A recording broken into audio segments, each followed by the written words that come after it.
ਅੱਖਰ ਅੱਖਰ ਜੋੜ ਰਿਹਾ ਹਾਂ, ਅੱਖਰ ਅੱਖਰ ਜੋੜ ਰਿਹਾ ਹਾਂ, ਸ਼ਬਦ ਸੁਨਹਿਰੇ ਟੋਲ ਰਿਹਾ ਹਾਂ। ਤੂੰ ਹੁੰਦੀ ਤਾਂ ਇਸ਼ਕ ਲਿਖਣਾ ਸੀ, ਤੂੰ ਹੁੰਦੀ ਤਾਂ ਇਸ਼ਕ ਲਿਖਣਾ ਸੀ, ਹੁਣ ਤਾਂ ਦਰਦ ਨੂੰ ਟੋਲ ਰਿਹਾ ਹਾਂ, ਹੁਣ ਤਾਂ ਦਰਦ ਨੂੰ ਟੋਲ ਰਿਹਾ ਹਾਂ। ਸਤਿ ਸ਼੍ਰੀ ਅਕਾਲ ਜੀ, ਮੈਂ ਸਰਬਜੀਤ ਸਿੰਘ ਟੱਕ ਤੇ ਤੁਸੀਂ ਦੇਖ ਰਹੇ ਹੋ ਤੁਹਾਡਾ ਆਪਣਾ ਮਨਪਸੰਦ ਦਾ ਪ੍ਰੋਗਰਾਮ ਜਿਸ ਦਾ ਨਾਮ ਹੈ ਵਾਹ ਜੀ ਵਾਹ। ਪਿਆਰੇ ਦਰਸ਼ਕੋ, ਸਭ ਤੋਂ ਪਹਿਲਾਂ ਇੱਕ ਛੋਟੀ ਜਿਹੀ ਕਹਾਣੀ। ਕਿਸੇ ਨੇ ਸੱਚ ਕਿਹਾ ਨਾ ਕਿ ਰੱਬ ਚੰਗੇ ਬੰਦਿਆਂ ਦੀ ਪ੍ਰੀਖਿਆ ਬਹੁਤ ਜ਼ਿਆਦਾ ਲੈਂਦਾ ਹੈ, ਪਰ ਉਹਨਾਂ ਦਾ ਸਾਥ ਨਹੀਂ ਛੱਡਦਾ, ਤੇ ਬੁਰੇ ਬੰਦਿਆਂ ਨੂੰ ਰੱਬ ਦਿੰਦਾ ਬਹੁਤ ਕੁਝ ਹੈ, ਪਰ ਉਹਨਾਂ ਦੇ ਨਾਲ ਨਹੀਂ ਹੁੰਦਾ। ਸੋ ਅੱਜ ਦੀ ਕਹਾਣੀ ਵੀ ਕੁਝ ਇਸ ਤਰ੍ਹਾਂ ਦੀ ਹੈ।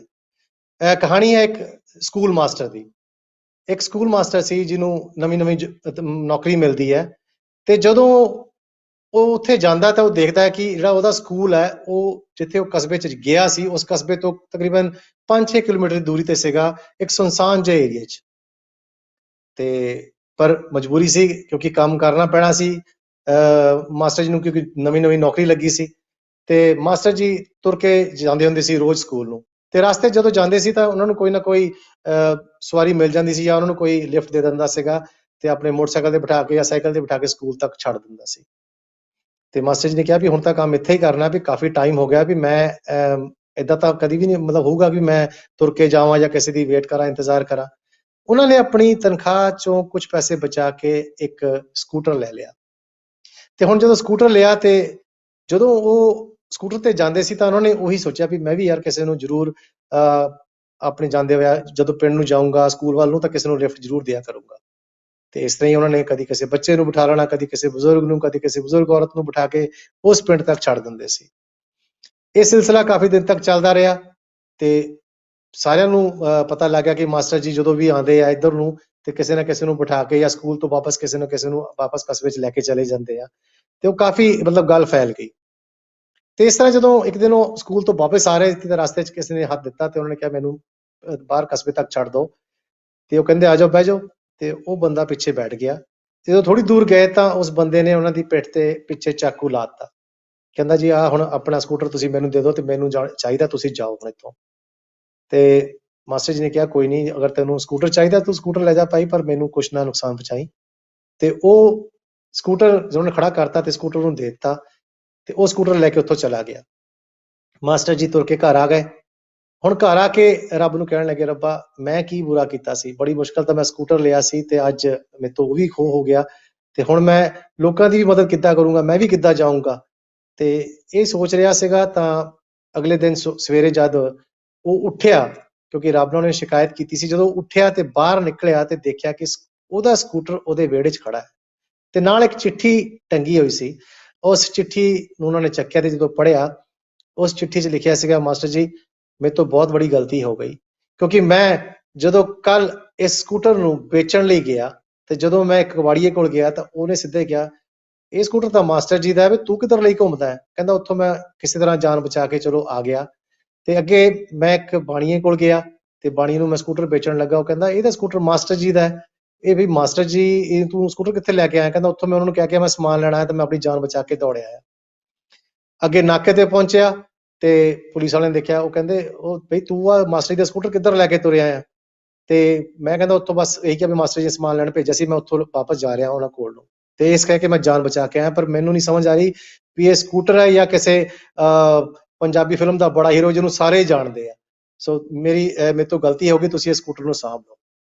ਸੋ ਇਸ ਕਹਾਣੀ ਤੋਂ ਸਿੱਖਿਆ ਕਿ ਆਪਾਂ ਨੂੰ ਕੀ ਦੋ ਸਿੱਖਿਆ ਮਿਲਦੀ ਹੈ। ਇੱਕ ਤਾਂ ਵੀ ਜਦੋਂ ਆਪਾਂ ਚੰਗੇ ਕਰਮ ਕਰਦੇ ਹਾਂ, ਕੋਈ ਅੱਛਾ ਕਰਮ ਕਰਦੇ ਨਾ, ਸਾਨੂੰ ਉਹ ਮੁੜ ਕੇ ਆ ਜਾਂਦੇ ਆ। ਸੋ ਮਾਸਟਰ ਜੀ ਦਾ ਜਿਹੜਾ ਚੰਗਾ ਕਰਮ ਸੀ ਉਹ ਲੈ ਕੇ ਜਾਂਦੇ ਸੀ, ਔਰ ਕਿਸੇ ਨੂੰ ਲਿਫਟ ਦੇ ਦਿੰਦੇ ਸੀ, ਇਸ ਕਰਕੇ ਉਹ ਸਕੂਟਰ ਰੱਬ ਨੇ ਉਹਨਾਂ ਨੂੰ ਵਾਪਸ ਮੋੜਤਾ। ਸੋ ਉਹਨਾਂ ਦੀ ਮਿਹਨਤ ਦੀ ਕਮਾਈ ਸੀ, ਕਿਰਤ ਕਮਾਈ ਸੀ, ਜਿਹੜਾ ਕਿ ਸਕੂਟਰ ਕੋਲ ਵਾਪਸ ਆ ਗਿਆ। ਤੇ ਜਿਹੜਾ ਹੁਣ ਦੂਸਰੀ ਜੇ ਆਪਾਂ ਗੱਲ ਕਰੀਏ, ਉਹ ਇਹ ਹੈ ਵੀ ਉੱਪਰ ਵਾਲੇ ਤੇ ਵਿਸ਼ਵਾਸ ਕਦੀ ਨਾ ਛੱਡੋ, ਕਿਉਂਕਿ ਉਸ ਵਿਸ਼ਵਾਸ ਦੇ ਕਾਰਨ ਹੀ ਆਪਾਂ ਕੁਛ ਨਾ ਕੁਛ ਵਧੀਆ ਕਰਮ ਕਰ ਸਕਦੇ ਹਾਂ, ਚੰਗੇ ਕੰਮ ਕਰ ਸਕਦੇ ਹਾਂ। ਉੱਤੇ ਵਿਸ਼ਵਾਸ ਰੱਖਾਂਗੇ ਤਾਂ ਸਾਡੀ ਸਾਰੀ ਮੁਸ਼ਕਲਾਂ ਦੂਰ ਹੋ ਜਾਣਗੀਆਂ। ਸੋ ਇਹ ਸੀ ਅੱਜ ਦੀ ਛੋਟੀ ਜਿਹੀ ਕਹਾਣੀ। ਤੇ ਦੋਸਤੋ, ਹੁਣ ਵੇਲਾ ਹੈ ਤੁਹਾਨੂੰ ਅੱਜ ਦੀ ਸ਼ਖਸੀਅਤ ਨਾਲ ਮਿਲਾਉਣ ਦਾ। ਉਸ ਸ਼ਖਸੀਅਤ ਨੂੰ ਰੂਬਰੂ ਕਰੂੰਗਾ ਜੋ ਇੱਕ ਨੌਜਵਾਨ ਸ਼ਾਇਰ ਨੇ, ਜਿਸ ਦੇ ਅੰਦਰ ਕੋਈ 13-14 ਸਾਲ ਦੀ ਉਮਰ 'ਚ ਲਿਖਣ ਦੇ ਬਲਬਲੇ ਉੱਠੇ, ਤੇ ਜਦੋਂ ਇਹ ਵਲਵਲੇ ਉੱਠੇ ਔਰ ਹੌਲੀ ਹੌਲੀ ਫਿਰ ਇਹ ਵਲਵਲੇ ਸਮੁੰਦਰ ਦੀਆਂ ਛੱਲਾਂ ਬਣ ਗਏ, ਤੇ ਜਦੋਂ ਸਮੁੰਦਰ ਦੀਆਂ ਛੱਲਾਂ ਬਣੇ ਫਿਰ 2009 ਵਿੱਚ ਉਹਨਾਂ ਦਾ ਇੱਕ ਐਸਾ ਗੀਤ ਆਇਆ ਜਿਸ ਗੀਤ ਨੇ ਉਹਨਾਂ ਨੂੰ ਗੀਤਕਾਰੀ ਦੀ ਦੁਨੀਆ ਵਿੱਚ ਇੱਕ ਵੱਖਰੀ ਪਹਿਚਾਣ ਦਿੱਤੀ, ਜਿਸ ਦੇ ਬੋਲ ਸੀ ਜ਼ੁਲਫਾਂ ਦੇ ਨਾਗ ਨਾ ਬਣਾਇਆ ਕਰਨੀ ਕੋਈ ਡੰਗਿਆ ਜਾਊਗਾ, ਜੋ ਮਾਸਟਰ ਸਲੀਮ ਦੀ ਆਵਾਜ਼ ਵਿੱਚ ਇਹ ਗੀਤ ਰਿਕਾਰਡ ਹੋਇਆ ਸੀ, ਜੋ ਮਾਸਟਰ ਸਲੀਮ ਨੇ ਗਾਇਆ ਸੀ। ਇਸ ਗੀਤ ਤੋਂ ਬਾਅਦ ਉਹਨਾਂ ਦੀ ਗੀਤਕਾਰੀ ਜਗਤ ਵਿੱਚ ਇੱਕ ਵੱਖਰੀ ਪਹਿਚਾਣ ਬਣ ਗਈ। ਫਿਰ ਇਹ 2009 ਵਿੱਚ ਆਇਆ, ਪਰ ਉਹਨਾਂ ਦੇ ਦਿਲ ਦੇ ਸਮੁੰਦਰ ਦੇ ਅੰਦਰ ਦੀਆਂ ਛੱਲਾਂ ਇੱਕ ਵਾਰ ਫੇਰ ਉੱਠੀਆਂ ਤੇ ਉਹਨਾਂ ਨੇ ਬਹੁਤ ਹੀ ਮਕਬੂਲ ਗੀਤ ਦਿੱਤੇ, ਜਿਸ ਵਿੱਚ ਉਹਨਾਂ ਦਾ ਗੀਤ ਸੀ ਧੰਨ ਧੰਨ ਗੁਰੂ ਗ੍ਰੰਥ ਸਾਹਿਬ ਜੀ ਚਰਨੀ ਲਾਈ ਰੱਖਿਓ। ਫਿਰ ਉਹਨਾਂ ਦਾ ਗੀਤ ਆਇਆ ਬੱਲੇ ਉਹ ਸ਼ੇਰ ਜਵਾਨਾ ਖੇਡੀ ਜਾ ਵਿੱਚ ਮੈਦਾਨਾ, ਅਤੇ ਰੱਖ ਹੌਸਲਾ ਤੇਰੇ ਵੀ ਦਿਨ ਚੰਗੇ ਆਉਣਗੇ, ਜੋ KS ਮੱਖਣ ਦੀ ਆਵਾਜ਼ ਵਿੱਚ ਰਿਕਾਰਡ ਹੋਏ। ਹੋਰ ਵੀ ਇਹਨਾਂ ਨੇ ਕਈ ਮਕਬੂਲ ਗੀਤ ਲਿਖੇ, ਪਰ ਫਿਰ ਇੱਕ ਵਕਤ ਐਸਾ ਆਇਆ ਕਿ ਇਹਨਾਂ ਨੇ ਸਾਹਿਤ ਵੱਲ ਨੂੰ ਆਪਣਾ ਰੁੱਖ ਕਰ ਲਿਆ ਤੇ ਕਾਫੀ ਕਿਤਾਬਾਂ ਪੜ੍ਹੀਆਂ, ਤੇ ਉਸ ਤੋਂ ਬਾਅਦ ਇਹਨਾਂ ਨੇ ਕਵਿਤਾਵਾਂ, ਜੇ ਆਪਾਂ ਕਹੀਏ ਗਜ਼ਲਾਂ, ਨਜ਼ਮਾਂ, ਇਹਨਾਂ ਨੂੰ ਵੀ ਲਿਖਿਆ ਔਰ ਲਿਖਣ ਲੱਗ ਪਏ। ਇਹਨਾਂ ਨੇ ਗਜ਼ਲ ਦੀ ਸਿੱਖਿਆ ਲੈਣ ਵਾਸਤੇ ਜੋ ਗੁਰਦਿਆਲ ਰੋਸ਼ਨ ਜੀ, ਉਸਤਾਦ ਗੁਰਦਿਆਲ ਰੋਸ਼ਨ ਜੀ ਬਹੁਤ ਬੜਾ ਨਾਮ ਹੈ, ਜੋ ਦੀਪਕ ਸਕੂਲ ਦੇ ਵਾਰਿਸ ਨੇ ਲੁਧਿਆਣੇ ਵਿੱਚ, ਉਹਨਾਂ ਕੋਲੋਂ ਜਾ ਕੇ ਸਿੱਖਿਆ ਲੈਣੀ ਸ਼ੁਰੂ ਕੀਤੀ, ਗਜ਼ਲਾਂ ਦੀਆਂ ਬਰੀਕੀਆਂ ਨੂੰ ਸਿੱਖਣਾ ਸ਼ੁਰੂ ਕੀਤਾ ਤੇ ਫਿਰ ਗਜ਼ਲਾਂ ਲਿਖਦੇ ਰਹੇ। ਮੈਂ ਹੁਣ ਜ਼ਿਆਦਾ ਸਮੇਂ ਨਹੀਂ ਲਊਂਗਾ ਕਿਉਂਕਿ ਉਸ ਸ਼ਾਇਰ ਨੂੰ ਤੁਹਾਡੇ ਰੂਬਰੂ ਵੀ ਕਰਨਾ ਹੈ, ਲੇਕਿਨ ਉਸ ਤੋਂ ਪਹਿਲਾਂ ਦੱਸ ਦਵਾਂ ਕਿ 2021 ਵਿੱਚ ਇਹਨਾਂ ਦਾ ਸੁਪਨਾ ਉਦੋਂ ਸਾਕਾਰ ਹੋਇਆ ਜਦੋਂ ਇਹਨਾਂ ਨੇ ਪਹਿਲੀ ਆਪਣੀ ਪਲੇਠੀ ਜਿਹੜੀ ਕਿਤਾਬ ਸੀ ਕਲਮਨਾਦ, ਜੋ ਦਰਸ਼ਕਾਂ ਦੀ ਝੋਲੀ ਚ ਪਾਈ ਜਾਂ ਪੰਜਾਬੀ ਮਾਂ ਬੋਲੀ ਨੂੰ ਅਰਪਣ ਕੀਤੀ ਆਪਾਂ ਕਹਿ ਲਈਏ। ਇਸ ਕਿਤਾਬ ਵਿੱਚ ਉਹਨਾਂ ਨੇ, ਇਸ ਕਾਵਿ ਸੰਗ੍ਰਹਿ ਵਿੱਚ ਉਹਨਾਂ ਨੇ ਮਜ਼ਦੂਰ ਦੀ ਗਰੀਬੀ ਦੇ ਹਾਲਾਤ ਦੀ ਗੱਲ ਕੀਤੀ, ਪਖੰਡਵਾਦ ਦੀ ਗੱਲ ਕੀਤੀ, ਇਸ਼ਕ ਮਜਾਜੀ ਇਸ਼ਕ ਹਕੀਕੀ ਦੀ ਗੱਲ ਕੀਤੀ ਤੇ ਕੁਦਰਤ ਦੀ ਗੱਲ ਕੀਤੀ। ਇਹ ਸਾਰੀਆਂ ਉਸ ਕਿਤਾਬ ਦੇ ਵਿੱਚ ਸਨ, ਜਿੱਥੇ ਸਰਕਾਰਾਂ ਦੀ ਲੁੱਟ ਖੋਹ, ਇਹ ਗੱਲਾਂ ਵੀ ਉਹਦੇ ਵਿੱਚ ਹੀ ਸੀਗੀਆਂ। ਸੋ ਇਹ ਕਾਵਿ ਸੰਗ੍ਰਹਿ ਬਹੁਤ ਹੀ ਪਸੰਦ ਕੀਤਾ ਗਿਆ ਸਾਡੇ ਪਾਠਕਾਂ ਦੁਆਰਾ, ਜਿਸ ਦਾ ਨਾਮ ਹੈ ਕਲਮਨਾਦ। ਸੋ ਤੁਸੀਂ, ਮੈਂ ਆਪਣੀ ਟੀਮ ਨੂੰ ਕਹੂੰਗਾ ਕਿ ਉਸ ਕਲਮਨਾਦ ਨੂੰ ਜਦੋਂ ਸਕਰੀਨ ਤੇ ਜ਼ਰੂਰ ਦਿਖਾਣ, ਜਿਹੜਾ ਇਹ ਸਾਡੀ ਜਿਹੜੇ ਨਵੇਂ ਸ਼ਾਇਰ ਸੀ ਉਹਨਾਂ ਦਾ ਇਹ ਜਿਹੜਾ ਗੀਤ, ਜਿਹੜਾ ਕਾਵਿ ਸੰਗ੍ਰਹਿ ਸੀ, ਤੁਸੀਂ ਦੇਖ ਰਹੇ ਹੋ ਆਪਣੇ ਸਕਰੀਨ ਤੇ ਕਿ ਕਲਮਨਾਦ ਜੋ ਪ੍ਰੀਤ ਲਿੱਦੜ ਜੀ ਹੋਣਾ ਦਾ ਸੀਗਾ, ਇਹ ਕਲਮਨਾਦ ਸੰਗ੍ਰਹਿ ਜੋ 2021 ਵਿੱਚ ਆਇਆ ਸੀਗਾ। ਸੋ ਆਓ ਤੁਹਾਨੂੰ ਰੂਬਰੂ ਕਰਾਉਂਦੇ ਆ ਇਸ ਸ਼ਾਇਰ ਨਾਲ, ਜਿਸ ਦਾ ਨਾਮ ਹੈ ਪ੍ਰੀਤ ਲਿੱਦੜ ਜੀ। ਪ੍ਰੀਤ ਜੀ, ਤੁਹਾਡਾ ਬਹੁਤ ਬਹੁਤ ਸਵਾਗਤ ਸਾਡੇ ਇਸ ਪ੍ਰੋਗਰਾਮ ਵਾਹ ਜੀ ਵਾਹ ਵਿੱਚ। ਤੁਹਾਨੂੰ ਜੀ ਆਇਆਂ ਕਹਿੰਦੇ ਆ, ਤੁਸੀਂ ਵੀ ਸਾਡੇ ਦਰਸ਼ਕਾਂ ਨਾਲ ਆਪਣੀ ਫਤਿਹ ਦੀ ਸਾਂਝ ਪਾ ਲਓ। ਸਤਿ ਸ੍ਰੀ ਅਕਾਲ ਸਰਜੀਤ ਭਾਜੀ, ਬਹੁਤ ਬਹੁਤ ਸ਼ੁਕਰੀਆ ਤੁਹਾਡਾ, ਤੁਹਾਡੇ ਚੈਨਲ ਦਾ, KTV ਚੈਨਲ ਦੀ ਸਮੁੱਚੀ ਟੀਮ ਦਾ, ਤੁਸੀਂ ਮੈਨੂੰ ਅੱਜ ਦਰਸ਼ਕਾਂ ਦੇ ਰੂਬਰੂ ਹੋਣ ਦਾ ਮੌਕਾ ਦਿੱਤਾ ਹੈ। ਬਹੁਤ ਬਹੁਤ ਧੰਨਵਾਦ ਤੁਹਾਡਾ ਜੀ। ਪ੍ਰੀਤ ਜੀ, ਅਸੀਂ ਤੁਹਾਨੂੰ ਇੱਕ ਵਾਰੀ ਫਿਰ ਜੀ ਆਇਆਂ ਕਹਿੰਦੇ ਆ, ਤੇ ਹੁਣ ਸਭ ਤੋਂ ਪਹਿਲਾਂ ਮੇਰਾ ਤੁਹਾਡੇ ਤੋਂ ਸਵਾਲ ਇਹ ਹੈ ਕਿ ਤੁਸੀਂ ਆਪਣੇ ਪਿਛੋਕੜ ਬਾਰੇ ਸਾਡੇ ਦਰਸ਼ਕਾਂ ਨੂੰ ਜ਼ਰੂਰ ਦੱਸੋ। ਜੀ ਹਾਂਜੀ, ਜ਼ਰੂਰ ਜੀ। ਸਰਜੀਤ ਭਾਜੀ, ਮੇਰਾ ਨਕੋਦਰ ਤਹਿਸੀਲ ਦੇ ਅੰਦਰ, ਨਕੋਦਰ ਸ਼ਹਿਰ ਦੇ ਕੋਲ ਇੱਕ ਪਿੰਡ ਲੱਦੜਾ, ਇਹ ਸਾਨੂੰ ਜਿਹੜਾ ਜ਼ਿਲ੍ਹਾ ਹੈ ਜਲੰਧਰ ਲੱਗਦਾ ਹੈ, ਤੇ ਲੱਦਣਾ ਦੇ ਜਿਹੜੀ ਮੇਰੀ, ਮੈਂ ਆਪਣੀ ਸਿੱਖਿਆ ਬਾਰੇ ਦੱਸਣਾ ਚਾਹਾਂਗਾ ਕਿ ਜਿਹੜੀ ਮੇਰੀ ਸਿੱਖਿਆ ਸੀ ਲੱਦਣਾ ਸਕੂਲ ਦੇ ਵਿੱਚ ਹੀ, ਇੱਕ ਇੰਗਲਿਸ਼ ਸਕੂਲ ਸੀ, ਪੰਜ ਮਾਤਾਂ ਮੈਂ ਉੱਥੋਂ ਕੀਤੀਆਂ। ਉਸ ਤੋਂ ਬਾਅਦ ਸਾਡੇ ਪਿੰਡ ਦੇ ਕੋਲ ਹੀ ਨੂਰਪੁਰ ਚੱਠਾ ਪਿੰਡ, ਨੂਰਪੁਰ ਚੱਠਾ ਤੋਂ ਮੈਂ ਜਿਹੜੀ 5ਵੀਂ ਤੋਂ ਲੈ ਕੇ 10ਵੀਂ ਤੱਕ ਫਿਰ ਉੱਥੇ ਪੜ੍ਹਿਆ। ਤੋਂ 10ਵੀਂ ਤੋਂ ਬਾਅਦ ਫਿਰ ਨਕੋਦਰ ਸ਼ਹਿਰ ਦੇ ਵਿੱਚ ਗੁਰੂ ਨਾਨਕ ਨੈਸ਼ਨਲ ਕਾਲਜ ਤੋਂ BA ਤੱਕ ਦੀ ਪੜ੍ਹਾਈ ਜਿਹੜੀ ਹੈ ਉਹ ਗੁਰੂ ਨਾਨਕ ਨੈਸ਼ਨਲ ਕਾਲਜ ਤੋਂ ਮੈਂ ਕੀਤੀ। ਪ੍ਰੀਤ ਜੀ, ਇੱਕ ਗੱਲ ਹੋਰ, ਪ੍ਰੀਤ ਲੱਦੜ ਤੁਹਾਡਾ ਅਸਲ ਨਾਂ ਕੀ ਹੈ? ਤਾਂ ਸਾਹਿਤਿਕ ਨਾਂ ਹੈ ਤੁਹਾਡਾ, ਲੇਕਿਨ ਤੁਹਾਡਾ ਅਸਲ ਨਾਂ ਕੀ ਸਾਡੇ ਦਰਸ਼ਕਾਂ ਨੂੰ ਇਹ ਵੀ ਦੱਸ ਦਿਓ। ਜੀ ਹਾਂਜੀ ਜ਼ਰੂਰ ਜੀ, ਮੇਰਾ ਪੂਰਾ ਨਾਮ ਗੁਰਪ੍ਰੀਤ ਸਿੰਘ ਹੈ ਸਰਜੀਤ ਭਾਜੀ। ਤੋ ਗੁਰਪ੍ਰੀਤ ਤੋਂ ਪ੍ਰੀਤ ਦਾ ਜਿਹੜਾ ਸਫ਼ਰ ਸੀਗਾ, ਮੈਂ ਤੁਹਾਨੂੰ ਦੱਸਣਾ ਚਾਹੁੰਦਾ ਕਿ ਜਦੋਂ ਮੈਂ ਗੀਤਕਾਰੀ ਸ਼ੁਰੂ ਕੀਤੀ ਹੈ, ਤੋ ਤੁਹਾਨੂੰ ਮੈਂ ਦੱਸਿਆ ਕਿ 13-14 ਸਾਲ ਦੀ ਉਮਰ ਦੇ ਵਿੱਚ ਹੀ ਮੇਰੇ ਦਿਲ ਵਿੱਚ ਇਹ ਸੀ ਕਿ ਮੈਂ ਕੁਝ ਲਿਖਾਂ। ਤੋ ਜਦੋਂ ਮੈਂ ਲਿਖਣਾ ਸ਼ੁਰੂ ਕੀਤਾ, ਆਪਾਂ ਸਭ ਜਾਣਦੇ ਹਾਂ ਕਿ ਸ਼ੁਰੂਆਤ ਦੇ ਵਿੱਚ ਕੋਈ ਵੀ ਪਰਫੈਕਟ ਨਹੀਂ ਹੁੰਦਾ, ਟੁੱਟਾ ਫੋਟਾ ਜਿੱਦਾਂ ਦਾ ਵੀ ਲਿਖਣਾ ਸ਼ੁਰੂ ਕੀਤਾ। ਤੇ ਹੌਲੀ ਹੌਲੀ ਜੀ ਉਹਨੂੰ ਪਹਿਲੀਆਂ ਗਲਤੀਆਂ ਸੁਧਾਰਦਾ ਨਵਾਂ ਪੜ੍ਹਦਾ ਹੋਰ ਵਧੀਆ ਹੌਲੀ ਹੌਲੀ ਲਿਖਣ ਲੱਗ ਪਿਆ। ਤੋ ਪਹਿਲਾਂ ਮੈਂ ਗੁਰਪ੍ਰੀਤ ਨਾਮ ਵਰਤਣਾ ਸ਼ੁਰੂ ਕੀਤਾ ਗੀਤਾਂ ਦੇ ਵਿੱਚ। ਜੀ ਪਰ ਗੁਰਪ੍ਰੀਤ ਜੀ ਨਾਮ ਜਿਹੜਾ ਉਹ ਬੈਠ ਦੇ ਵਿੱਚ ਲਿਆਉਣਾ ਬੜਾ ਮੁਸ਼ਕਲ ਸੀ।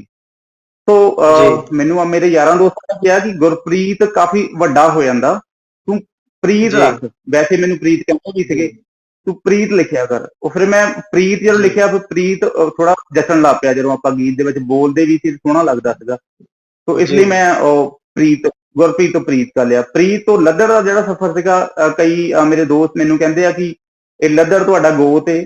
ਸੋ ਮੈਂ ਤੁਹਾਡੇ ਇਹ ਚੈਨਲ ਦੇ ਰਾਹੀਂ ਵੀ ਇਹ ਕਲੀਅਰ ਕਰਨਾ ਚਾਹੁੰਦਾ ਕਿ ਮੇਰਾ ਗੋਤ ਲੱਦੜ ਨਹੀਂ ਹੈ, ਮੇਰਾ ਪਿੰਡ ਲੱਦੜਾਂ ਹੈ। ਤੋ ਲੱਦੜਾਂ ਦੇ ਪਿੰਡ ਜਿੰਨੇ ਵੀ ਨੇ ਸਾਰੇ ਲੱਦੜ ਵੱਜਦੇ ਨੇ। ਜੀ ਜੀ ਜੀ। ਤੋ ਸਾਰੇ ਲੱਦੜ ਜੀ ਵੱਜਦੇ ਨੇ। ਤੋ ਮੈਂ ਇਸ ਕਰਕੇ ਪ੍ਰੀਤ ਦੇ ਨਾਲ ਲੱਦੜ ਪਿੰਡ ਦੇ ਵਜੋਂ ਲਾਇਆ ਕਿ ਮੈਂ ਪਿੰਡ ਨੂੰ ਮੁੱਖ ਰੱਖ ਕੇ ਚੱਲਣਾ ਚਾਹੁੰਦਾ ਸੀ। ਮੈਂ ਚਾਹੁੰਦਾ ਸੀ ਕਿ ਮੇਰੀ ਜੀ ਜਿਹੜੀ ਪਹਿਚਾਣ ਹੈ, ਚਲੋ ਵਾਹਿਗੁਰੂ ਦੀ ਕਿਰਪਾ ਨਾਲ ਜਿੰਨੀ ਬਣੂਗੀ, ਮੇਰੇ ਪਿੰਡ ਦੀ ਪਹਿਚਾਣ ਵੀ ਮੇਰੇ ਨਾਮ ਦੇ ਨਾਲ ਬਣੇ। ਤੋ ਇਸ ਕਰਕੇ ਪ੍ਰੀਤ ਲੱਦੜ ਬਣਿਆ। ਪ੍ਰੀਤ ਜੀ, ਇੱਕ ਗੱਲ ਹੋਰ, 13-14 ਸਾਲ ਦੀ ਉਮਰ 'ਚ ਜਦੋਂ ਬੱਚੇ ਹਲੇ ਖੇਡਣਾ ਕਹਿੰਦੇ ਕਿ ਜ਼ਿਆਦਾ ਖੇਡਣ ਵੱਲ ਰੁਝਾਨ ਹੁੰਦਾ, ਤੁਸੀਂ ਲਿਖਣ ਵੱਲ ਆਪਣਾ ਰੁਝਾਨ ਪਾ ਲਿਆ। ਇਹ ਕਿਸ ਤਰ੍ਹਾਂ ਹੋਇਆ ਕਿ ਲਿਖਣ ਦਾ ਸ਼ੌਂਕ 13-14 ਸਾਲ ਦੀ ਉਮਰ 'ਚ ਤੁਹਾਨੂੰ ਹੋ ਗਿਆ? ਜੀ ਸਰਜੀਤ ਭਾਜੀ, ਮੈਂ ਐਕਚੁਅਲੀ ਇੱਕ ਗੱਲ ਜ਼ਰੂਰ ਕਹਿਣਾ ਹੁੰਦਾ ਕਿ ਜਦੋਂ ਕੋਈ ਵੀ ਰਾਈਟਰ ਆ ਹਨਾ, ਉਹਨੂੰ ਜੀ ਕੁਛ ਨਾ ਕੁਛ ਮਤਲਬ ਰਾਈਟਰ ਚਾਹੇ ਕੋਈ ਵੀ ਇਨਸਾਨ ਹੈ, ਉਹਨੂੰ ਗੋਡ ਗਿਫਟਡ ਕੋਈ ਨਾ ਕੋਈ ਕਲਾ ਜ਼ਰੂਰ ਮਿਲਦੀ ਹੈ।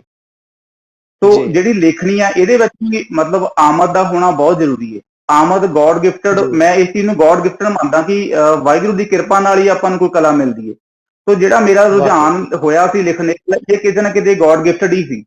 ਸੋ ਥੋੜਾ ਮੈਂ ਲਿਖਣਾ ਸ਼ੁਰੂ ਕੀਤਾ, ਚਾਹੇ ਜਿੱਦਾਂ ਦਾ ਵੀ ਲਿਖਣਾ ਸ਼ੁਰੂ ਕੀਤਾ। ਉਹ ਮੇਰੇ ਕੋਲ ਸ਼ਾਇਦ ਮੇਰੇ ਖਿਆਲ ਨਾਲ ਫਰਵਰੀ 99 ਦੇ ਵਿੱਚ ਮੈਂ ਪਹਿਲਾ ਗੀਤ ਲਿਖਿਆ ਸੀ, ਮੈਨੂੰ ਯਾਦ ਆ। ਸੋ ਹਲੇ ਤੱਕ ਮੇਰੇ ਕੋਲ ਜੀ ਰਜਿਸਟਰਡ ਵੀ ਪਿਆ ਹੈ, ਜਿਹਦੇ ਉੱਪਰ ਮੈਂ ਉਹ ਪਹਿਲਾ ਗੀਤ ਲਿਖਿਆ ਹੋਇਆ ਸੀ। ਹੁਣ ਤੱਕ ਤੇ ਵਾਹਿਗੁਰੂ ਦੀ ਕਿਰਪਾ ਨਾਲ ਮੈਂ 1000 ਤੋਂ ਵੀ ਉੱਪਰ, 1000 ਦੇ ਕਰੀਬ ਹੀ ਕਹਿ ਲਓ, ਮੈਂ ਲਿਖ ਚੁੱਕਾ ਸੌਂਗ। ਤੇ ਜਿਨ੍ਹਾਂ ਵਿੱਚੋਂ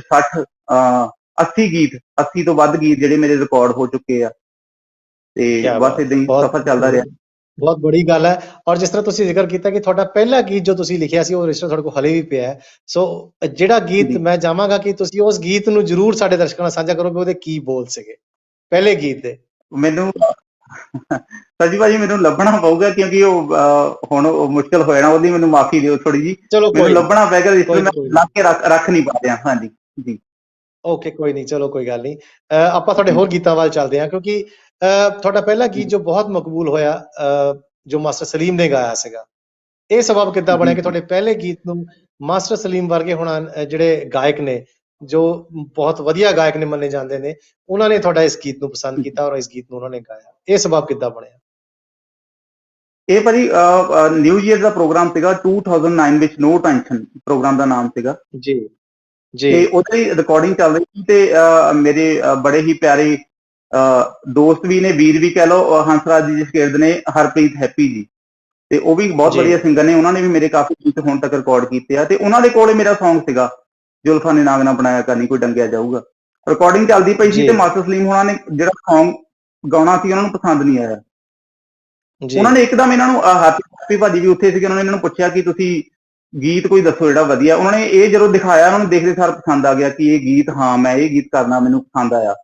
ਤੋ ਸਟੂਡੀਓ ਦੇ ਵਿੱਚ ਇੱਕਦਮ ਬਸ ਉਸੇ ਟਾਈਮ ਹੀ ਇਹਦੀ ਕੰਪੋਜ਼ਿੰਗ ਹੋਈ ਆ। ਥੋੜੇ ਟਾਈਮ ਵਿੱਚ ਕੰਪੋਜ਼ਿੰਗ ਕਰਕੇ ਉਹਨਾਂ ਨੇ ਬਸ ਕੰਪਲੀਟ ਕੀਤਾ ਹੈ ਜਦੋਂ ਰਿਕਾਰਡਿੰਗ ਚੱਲਦੀ ਪਈ ਸੀ। ਤੋ ਮੈਂ ਡਾਇਰੈਕਟਲੀ ਉਹਨਾਂ ਨੂੰ ਨਹੀਂ ਮਿਲਿਆ ਸੀਗਾ, ਹਰਪ੍ਰੀਤ ਹੈਪੀ ਦੇ ਥਰੂ ਇਹ ਗੀਤ ਉਹਨਾਂ ਤੱਕ ਪਹੁੰਚਿਆ। ਤੇ ਆਪ ਸਭ ਦੇ ਸਾਹਮਣੇ ਆ ਜੀ। ਸੋ ਕਿਹੜੇ ਸਿੰਗਰਾਂ ਨੇ ਤੁਹਾਡੇ ਹੋਰ ਵੀ ਗੀਤ ਆਏ? ਜਿੱਦਾਂ ਮੈਂ ਜ਼ਿਕਰ ਕੀਤਾ ਕਿ ਕੇ.ਐਸ. ਮੱਖਣ ਉਹਨਾਂ ਨੇ ਵੀ ਤੁਹਾਡੇ ਗੀਤ ਗਾਏ ਨੇ, ਹੋਰ ਕਿਹੜੇ ਸਿੰਗਰਾਂ ਨੇ ਗਾਏ ਨੇ ਤੁਹਾਡੇ ਗੀਤ?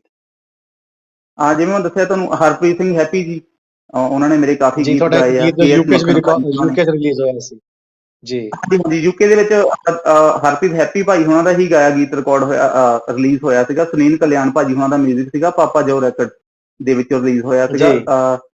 ਮੁੰਡਾ ਸੋਹਣਾ ਤੇ ਸੁਨੱਖਾ ਗੱਭਰੂ, ਤੇਰੀ ਅੱਖ ਦੇ ਮੇਚ ਨਾ ਆਵੇ। ਤੇ ਬਾਕੀ ਮਾਸਟਰ ਸਲੀਮ ਵਧੀਆ ਗਾਣਾ ਗੀਤ ਹੋਇਆ ਸੀ ਜੀ। ਕਾਫੀ, ਹਾਂਜੀ, ਰੇਡੀਓ ਤੇ ਯੂਕੇ ਵਿੱਚ ਕਾਫੀ ਚੱਲਿਆ ਸੀ ਸੌਂਗ ਇਹ। ਤੇ ਧੰਨ ਧੰਨ ਗੁਰੂ ਗ੍ਰੰਥ ਸਾਹਿਬ ਮਹਾਰਾਜ ਦਾ ਜਿਹੜਾ ਸੌਂਗ ਸੀਗਾ, ਧੰਨ ਧੰਨ ਗੁਰੂ ਗ੍ਰੰਥ ਸਾਹਿਬ ਜੀ ਚਾਨੀ ਲਾਈ ਰੱਖਿਓ, ਇਹ ਆਪਣੇ ਕੇ.ਐਸ. ਮੱਖਣ ਭਾਜੀ ਹੋਣਾ ਦੀ ਐਲਬਮ ਸੀਗੀ, ਖਾਲਸਾ ਬਿਨਾਂ ਸੀਸ ਤੋਂ ਜੀ। ਉਹਦੇ ਵਿੱਚ ਇਹ ਮਤਲਬ ਕਾਫੀ ਜਿਹੜੇ ਸੀਗੇ ਆਪਣੇ ਮਹਾਰਾਜ ਜੀ ਦੇ ਜਿਹੜੇ ਨਗਰ ਕੀਰਤਨ ਸਜਾਈ ਜਾਂਦੇ ਆ, ਉਹਦੇ ਵਿੱਚ ਵੀ ਕਾਫੀ ਮਤਲਬ ਇਹ ਸ਼ਬਦ ਚੱਲਿਆ, ਗੀਤ ਚੱਲਿਆ। ਤੇ ਇਹਨਾਂ ਤੋਂ ਇਲਾਵਾ ਹਰਪ੍ਰੀਤ ਹੈਪੀ ਜੀ ਹੋ ਗਏ, ਹਰਮੇਸ਼ ਰਸੀਲਾ ਜੀ ਹੋ ਗਏ, ਸਾਡੇ ਪਿੰਡ ਦੇ ਗਾਇਕ ਨੇ ਬੜੇ ਵਧੀਆ, ਮੇਰੇ ਵੀਰ ਬਲਕਾਰ ਲੱਦੜ, ਉਹਨਾਂ ਨੇ ਮੇਰੇ ਕਾਫੀ ਗੀਤ ਗਾਏ ਆ। ਜਸਵੀਰ ਬੰਗਾਲੀਪੁਰੀਆ, ਸਭ ਤੋਂ ਪਹਿਲਾਂ ਗਣੇਸ਼ ਵੰਦਨਾ ਜੀ ਉਹਨਾਂ ਨੇ ਰਿਕਾਰਡ ਕੀਤੀ ਸੀਗੀ। ਮੇਰਾ ਰੰਨੀ ਮੈਗਜ਼ੀਨ ਵਿੱਚ ਜੀ ਆਇਆ ਸੀਗਾ ਇੱਕ ਆਰਟੀਕਲ, ਤੇ ਉਹਦੇ ਵਿੱਚ ਉਹਨਾਂ ਨੇ ਪੜ੍ਹ ਕੇ ਮੈਨੂੰ ਫੋਨ ਕੀਤਾ ਸੀਗਾ। ਤੋ ਜੀ ਰਿਤੂ ਸਾਗਰ ਜੀ USA ਤੋਂ, ਉਹਨਾਂ ਦੀ ਐਲਬਮ ਆਈ ਸੀ ਅੱਖੀਆਂ, ਉਹਦਾ ਟਾਈਟਲ ਗੀਤ ਵੀ ਮੇਰਾ ਲਿਖਿਆ ਹੋਇਆ ਸੀਗਾ, ਤੇ ਉਹਦੇ ਵਿੱਚ 4 ਸੌਂਗ ਸੀਗੇ ਮੇਰੇ ਲਿਖੇ ਹੋਏ। ਜੀ ਸੋ ਪ੍ਰੀਤ ਜੀ, ਤੁਹਾਡੀ ਪਹਿਲਾ ਜਿਹੜਾ ਤੁਹਾਡਾ ਕਾਵਿ ਸੰਗ੍ਰਹਿ ਆਇਆ ਕਲਮਨਾਦ, ਆਪਾਂ ਉਹਦੀ ਗੱਲ ਕਰਦੇ ਹਾਂ। ਉਹਦੇ ਵਿੱਚ ਜੀ ਤੁਸੀਂ ਹਰ ਤਰ੍ਹਾਂ ਜੀ ਦਾ ਜ਼ਿਕਰ ਕੀਤਾ, ਜਿਸ ਤਰ੍ਹਾਂ ਮੈਂ ਪਹਿਲਾਂ ਵੀ ਦੱਸ ਚੁੱਕਿਆ ਕਿ ਜੀ ਉਹਦੇ ਵਿੱਚ ਤੁਸੀਂ ਪਖੰਡਵਾਦ ਨੂੰ ਲਿਆ, ਇਸ਼ਕ ਮਜਾਜੀ ਹਕੀਕੀ ਦੀ ਗੱਲ ਕੀਤੀ, ਚੜ੍ਹਦੇ ਤੇ ਲਹਿੰਦੇ ਪੰਜਾਬ ਦੀ ਤੁਸੀਂ ਆਪਣੇ ਪਿਆਰ ਦੀ ਗੱਲ ਕੀਤੀ, ਔਰ ਜੇ ਆਪਾਂ ਕਹੀਏ ਸਰਕਾਰਾਂ ਦੀ ਜੋ ਲੁੱਟਖੋ ਕਰ ਰਹੇ ਨੇ ਉਹਦੀ ਗੱਲ ਕੀਤੀ। ਹਰ ਤਰੀਕੇ ਦੀ ਤੁਸੀਂ ਉਸ ਕਾਵਿ ਸੰਗ੍ਰਹਿ ਵਿੱਚ ਜੋ ਇਕੱਤਰਿਤ ਕੀਤੇ ਆਪਣੇ ਮੇਨ ਕਵਿਤਾਵਾਂ ਜਾਂ ਗਜ਼ਲਾਂ ਸੀ, ਉਹ ਤੁਸੀਂ ਪਾਈਆਂ। ਜੇ ਆਪਾਂ ਕਵਿਤਾਵਾਂ ਕਹਿ ਲਈਏ, ਕਿਉਂਕਿ ਗਜ਼ਲਾਂ ਤਾਂ ਤੁਸੀਂ ਹੁਣ ਲਿਖਣੀਆਂ ਸ਼ੁਰੂ ਕੀਤੀਆਂ, ਜੇ ਆਪਾਂ ਗੱਲ ਕਰ ਲਈਏ ਤਾਂ ਗਜ਼ਲਾਂ ਵੱਲ ਆਪਾਂ ਚੱਲਦੇ ਹਾਂ। ਤੇ ਇੱਕ ਗੀਤਕਾਰ ਦਾ ਉਸ ਤੋਂ ਬਾਅਦ ਜਦੋਂ ਕਲਮਨਾਦ ਆਇਆ, ਤੁਹਾਡਾ ਕਾਵਿ ਸੰਗ੍ਰਹਿ, ਮੈਂ ਚਾਹਾਂਗਾ ਕਿ ਉਸ ਕਲਮਨਾਦ ਵਿੱਚੋਂ ਕੋਈ ਨਾ ਕੋਈ ਸਾਨੂੰ ਆਪਣਾ ਜੋ ਤੁਹਾਡੇ ਦਿਲ ਨੂੰ ਬਹੁਤ ਪਸੰਦ ਹੈ ਜਾਂ ਨਜ਼ਦੀਕ ਹੈ, ਵੈਸੇ ਤਾਂ ਹਰ ਸ਼ਾਇਰ ਲਈ ਹਰ ਕਵਿਤਾ, ਹਰ ਨਜ਼ਮ ਉਹਦੇ ਦਿਲ ਦੇ ਨਜ਼ਦੀਕ ਹੁੰਦੀ ਹੈ, ਪਰ ਫਿਰ ਵੀ ਮੈਂ ਚਾਹਾਂਗਾ ਤੁਸੀਂ ਕੋਈ ਐਸੀ ਸਾਨੂੰ ਉਸ ਕਲਮਨਾਦ ਚੋਂ ਸੁਣਾਓ, ਜੋ ਸਾਡੇ ਦਰਸ਼ਕਾਂ ਨੂੰ ਸੁਣਾਓ, ਤਾਂ ਕਿ ਅਸੀਂ ਅੱਜ ਦੇ ਇਸ ਪ੍ਰੋਗਰਾਮ ਨੂੰ ਉਸ ਤੋਂ ਸ਼ੁਰੂਆਤ ਕਰ ਸਕੀਏ। ਹਾਂਜੀ ਜ਼ਰੂਰ ਸਾਹਿਬ ਭਾਜੀ, ਮੇਰੀ ਜਿਹੜੀ ਇੱਕ ਕਿਤਾਬ ਆਈ ਸੀ ਕਲਮਨਾਦ, ਮੈਂ ਦੱਸਣਾ ਚਾਹੁੰਦਾ ਕਿ ਇਹ ਮਤਲਬ ਮੇਰਾ ਇੱਕ ਸੁਪਨਾ ਸੀ ਕਿ ਮੇਰੀ ਇੱਕ ਮੌਲਿਕ ਕਿਤਾਬ ਹੋਵੇ। ਤੋ ਇਹਦੇ ਮੇਰੀ ਘੱਟ ਤੋਂ ਘੱਟ ਵੀ 7 ਜਾਂ 8 ਸਾਲ ਦੀ ਮਿਹਨਤ ਕਹਿ ਲਓ। ਮੈਂ ਨਹੀਂ ਮੰਨਦਾ, ਕਈ ਲੋਕ ਕਹਿ ਦਿੰਦੇ ਆ ਕਿ ਅਸੀਂ 1 ਸਾਲ ਦੇ ਵਿੱਚ ਕਿਤਾਬ ਲਿਖ ਕੇ ਪੂਰੀ ਕਰ ਲਈ, ਮੈਂ ਨਹੀਂ ਇਹ ਚੀਜ਼ ਨੂੰ ਮੰਨਦਾ ਕਿ ਹੋ ਸਕਦੀ ਹੈ, ਚਲੋ ਕਰਦੇ ਹੋਣਗੇ। ਮੇਰੀ ਕਾਫੀ ਲੰਬੀ ਮਿਹਨਤ ਸੀ, ਕਾਫੀ ਮਤਲਬ ਤਪੱਸਿਆ ਸੀ ਇਸ ਕਿਤਾਬ ਤੇ। ਮੇਰੀ ਮਤਲਬ ਸੁਪਨਾ ਸੀ ਕਿ ਮੇਰੀ ਆਪਣੀ ਕਿਤਾਬ ਹੋਵੇ। ਤੋ ਇਹਦੇ ਵਿੱਚ ਮੈਂ ਕੋਸ਼ਿਸ਼ ਕੀਤੀ ਸੀ ਕਿ ਹਰ ਰੰਗ ਹੋਵੇ, ਹਰ ਜਿਹੜਾ ਪਹਿਲੂ ਆ ਉਹਨੂੰ ਛੋਇਆ ਜਾਵੇ ਇਸ ਕਿਤਾਬ ਦੇ ਵਿੱਚ। ਤੇ ਇਹਦੇ ਵਿੱਚ ਮੈਂ ਇੱਕ ਥੋੜਾ ਵੱਖਰਾਪਨ ਇਹ ਕੀਤਾ ਸੀ ਕਿ ਇਹਦੇ ਵਿੱਚ ਮੈਂ ਕਿੱਸਾ ਕਾਵਿ ਸ਼ਾਮਿਲ ਕੀਤਾ ਸੀ। ਇਹਦੇ ਵਿੱਚ ਮੈਂ ਸੱਸੀ ਪੁੰਨੂ ਬਾਰੇ ਲਿਖਿਆ, ਇਹਦੇ ਵਿੱਚ ਮੈਂ ਲੂਣਾ ਬਾਰੇ ਲਿਖਿਆ, ਪੂਰਨ ਬਾਰੇ ਲਿਖਿਆ। ਇਹਦੇ ਵਿੱਚ ਮੈਂ ਬੇਗੋ ਬਾਣੀਏ ਉੱਪਰ ਇੱਕ ਮੈਂ ਮਤਲਬ ਲਿਖੀ ਸੀਗੀ ਆਪਣੀ ਕਿੱਸਾ ਕਾਵਿ ਕਹਿ ਲਓ, ਕਵਿਤਾ ਕਹਿ ਲਓ। ਉਹ ਬੇਗੋ ਬਾਣੀਆਂ ਬਾਰੇ ਬਹੁਤ ਘੱਟ ਲੋਕ ਜਾਣਦੇ ਨੇ ਕਿ ਬੇਗੋ ਬਾਣੀਆਂ ਇਸ਼ਕ ਵਿੱਚ ਇੱਕ ਏਦਾਂ ਦੇ ਮਤਲਬ ਹੋਏ ਆ।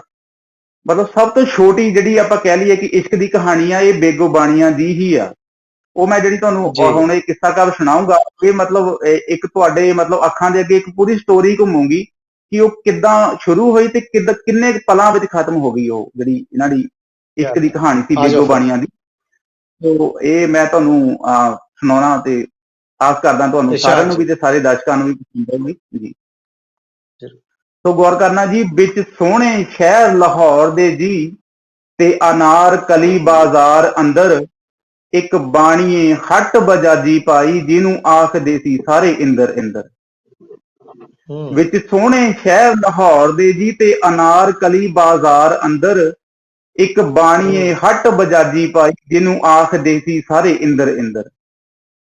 ਇੱਕ ਦਿਨ ਨੇੜਲੇ ਪਿੰਡੋਂ ਆਈਆਂ ਕੁਝ ਅਲੜਾਂ ਸੂਟ ਖਰੀਦਣੇ ਲਈ, ਉਹਨਾਂ ਵਿੱਚੋਂ ਇੱਕ ਜੀ ਦਾ ਨਾਂ ਬੇਗੋ ਕਸਮ ਅੱਲਾ ਦੀ ਕੁੜੀ ਸੀ ਹੂਰਾਂ ਜਈ।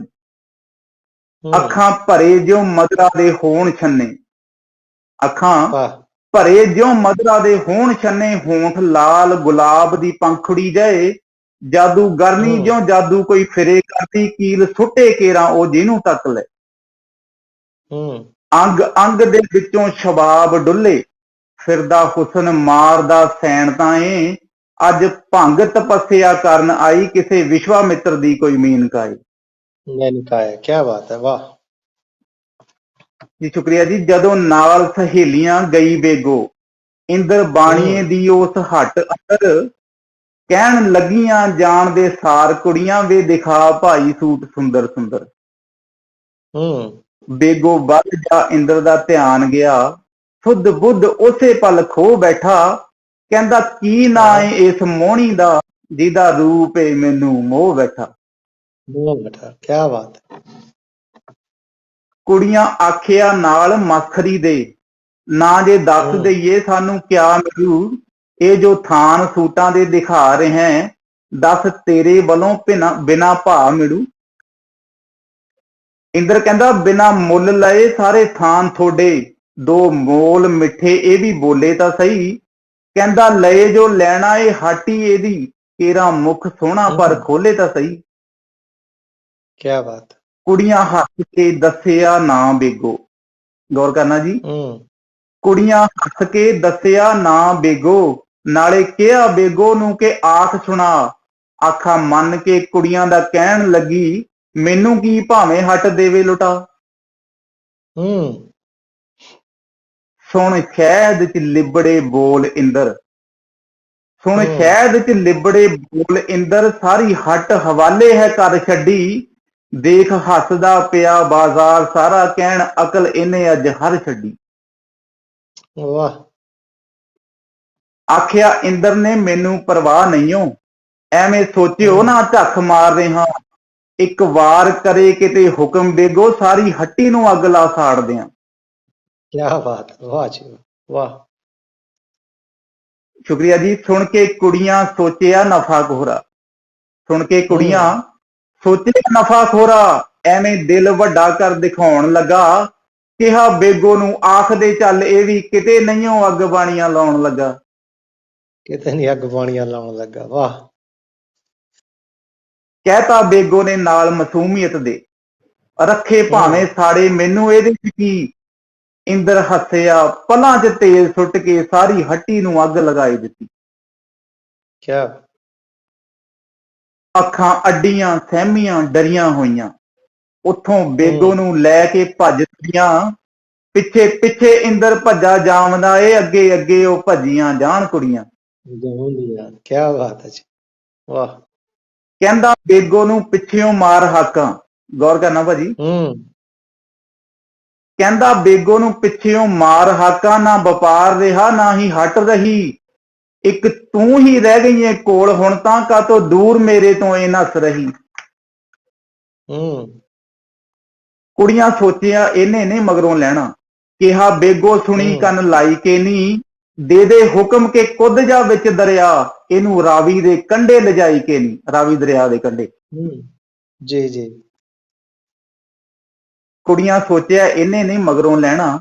ਕਿਹਾ ਬੇਗੋ ਸੁਣੀ ਕੰਨ ਲਾਈ ਕੇ ਨੀ, ਦੇ ਦੇ ਹੁਕਮ ਕੇ ਕੁੱਦ ਜਾ ਵਿੱਚ ਦਰਿਆ। ਇਹਨੂੰ ਰਾਵੀ ਦੇ ਕੰਢੇ ਲਿਜਾਈ ਕੇ ਨੀ। ਬੇਗੋ ਭੋਲੀ ਨੇ ਇਹ ਵੀ ਸੁਆਖ ਛੱਡਿਆ, ਬੇਗੋ ਭੋਲੀ ਨੇ ਇਹ ਵੀ ਸੁਆਖ ਛੱਡਿਆ। ਮਾਰੀ ਛਾਲ ਇੰਦਰ ਨਹੀਂਓ ਪਲ ਲਾਇਆ। ਬੇਗੋ ਦੇਖ ਕੇ ਡਾਢੀ ਹੈਰਾਨ ਹੋਈ, ਕਿੱਥੋਂ ਆਸ਼ਕਾ ਵੇ ਇੰਨਾ ਇਸ਼ਕ ਪਾਇਆ।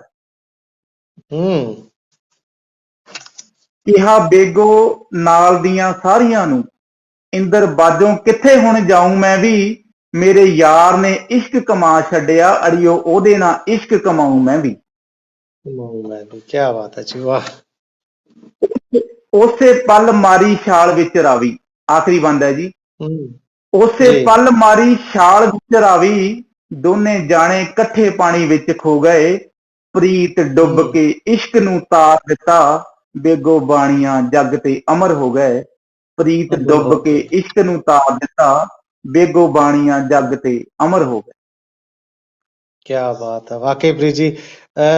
ਜਦੋਂ ਤੁਸੀਂ ਸੁਣਾ ਰਹੇ ਸੀ ਨਾ, ਉਹ ਮੰਜ਼ਰ ਸਾਰਾ ਅੱਖਾਂ ਦੇ ਸਾਹਮਣੇ ਘੁੰਮ ਰਿਹਾ ਸੀ। ਔਰ ਕਿਸ ਤਰ੍ਹਾਂ ਤੁਸੀਂ ਜਿਸ ਤਰ੍ਹਾਂ ਦੱਸਿਆ ਸੀ ਵੀ ਬਹੁਤ ਛੋਟੀ ਜੀ ਕਹਾਣੀ ਸੀ ਇਹ, ਪਰ ਵਾਕਈ ਉਹਦੀ ਜਿਹੜੀ ਆ ਇਸ਼ਕ ਦੀ ਗੱਲ ਜੇ ਆਪਾਂ ਕਰੀਏ ਜਾਂ ਇਸ਼ਕ ਹਕੀਕੀ ਆ ਇੱਕ ਮਿਜ਼ਾਜੀ ਦੀ ਗੱਲ ਕਰੀਏ, ਇੱਥੇ ਜ਼ਰੂਰ ਉਹ ਨਜ਼ਰ ਆਉਂਦੀ ਹੈ।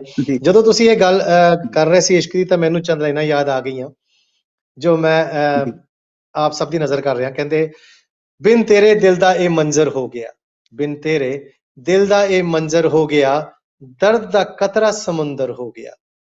हार गया मैं वक्त दे हथों आखिर, हार गया मैं वक्त दे हथों आखिर, सोचदा सी तैनू पाके जिंद मैं सिकंदर हो गया।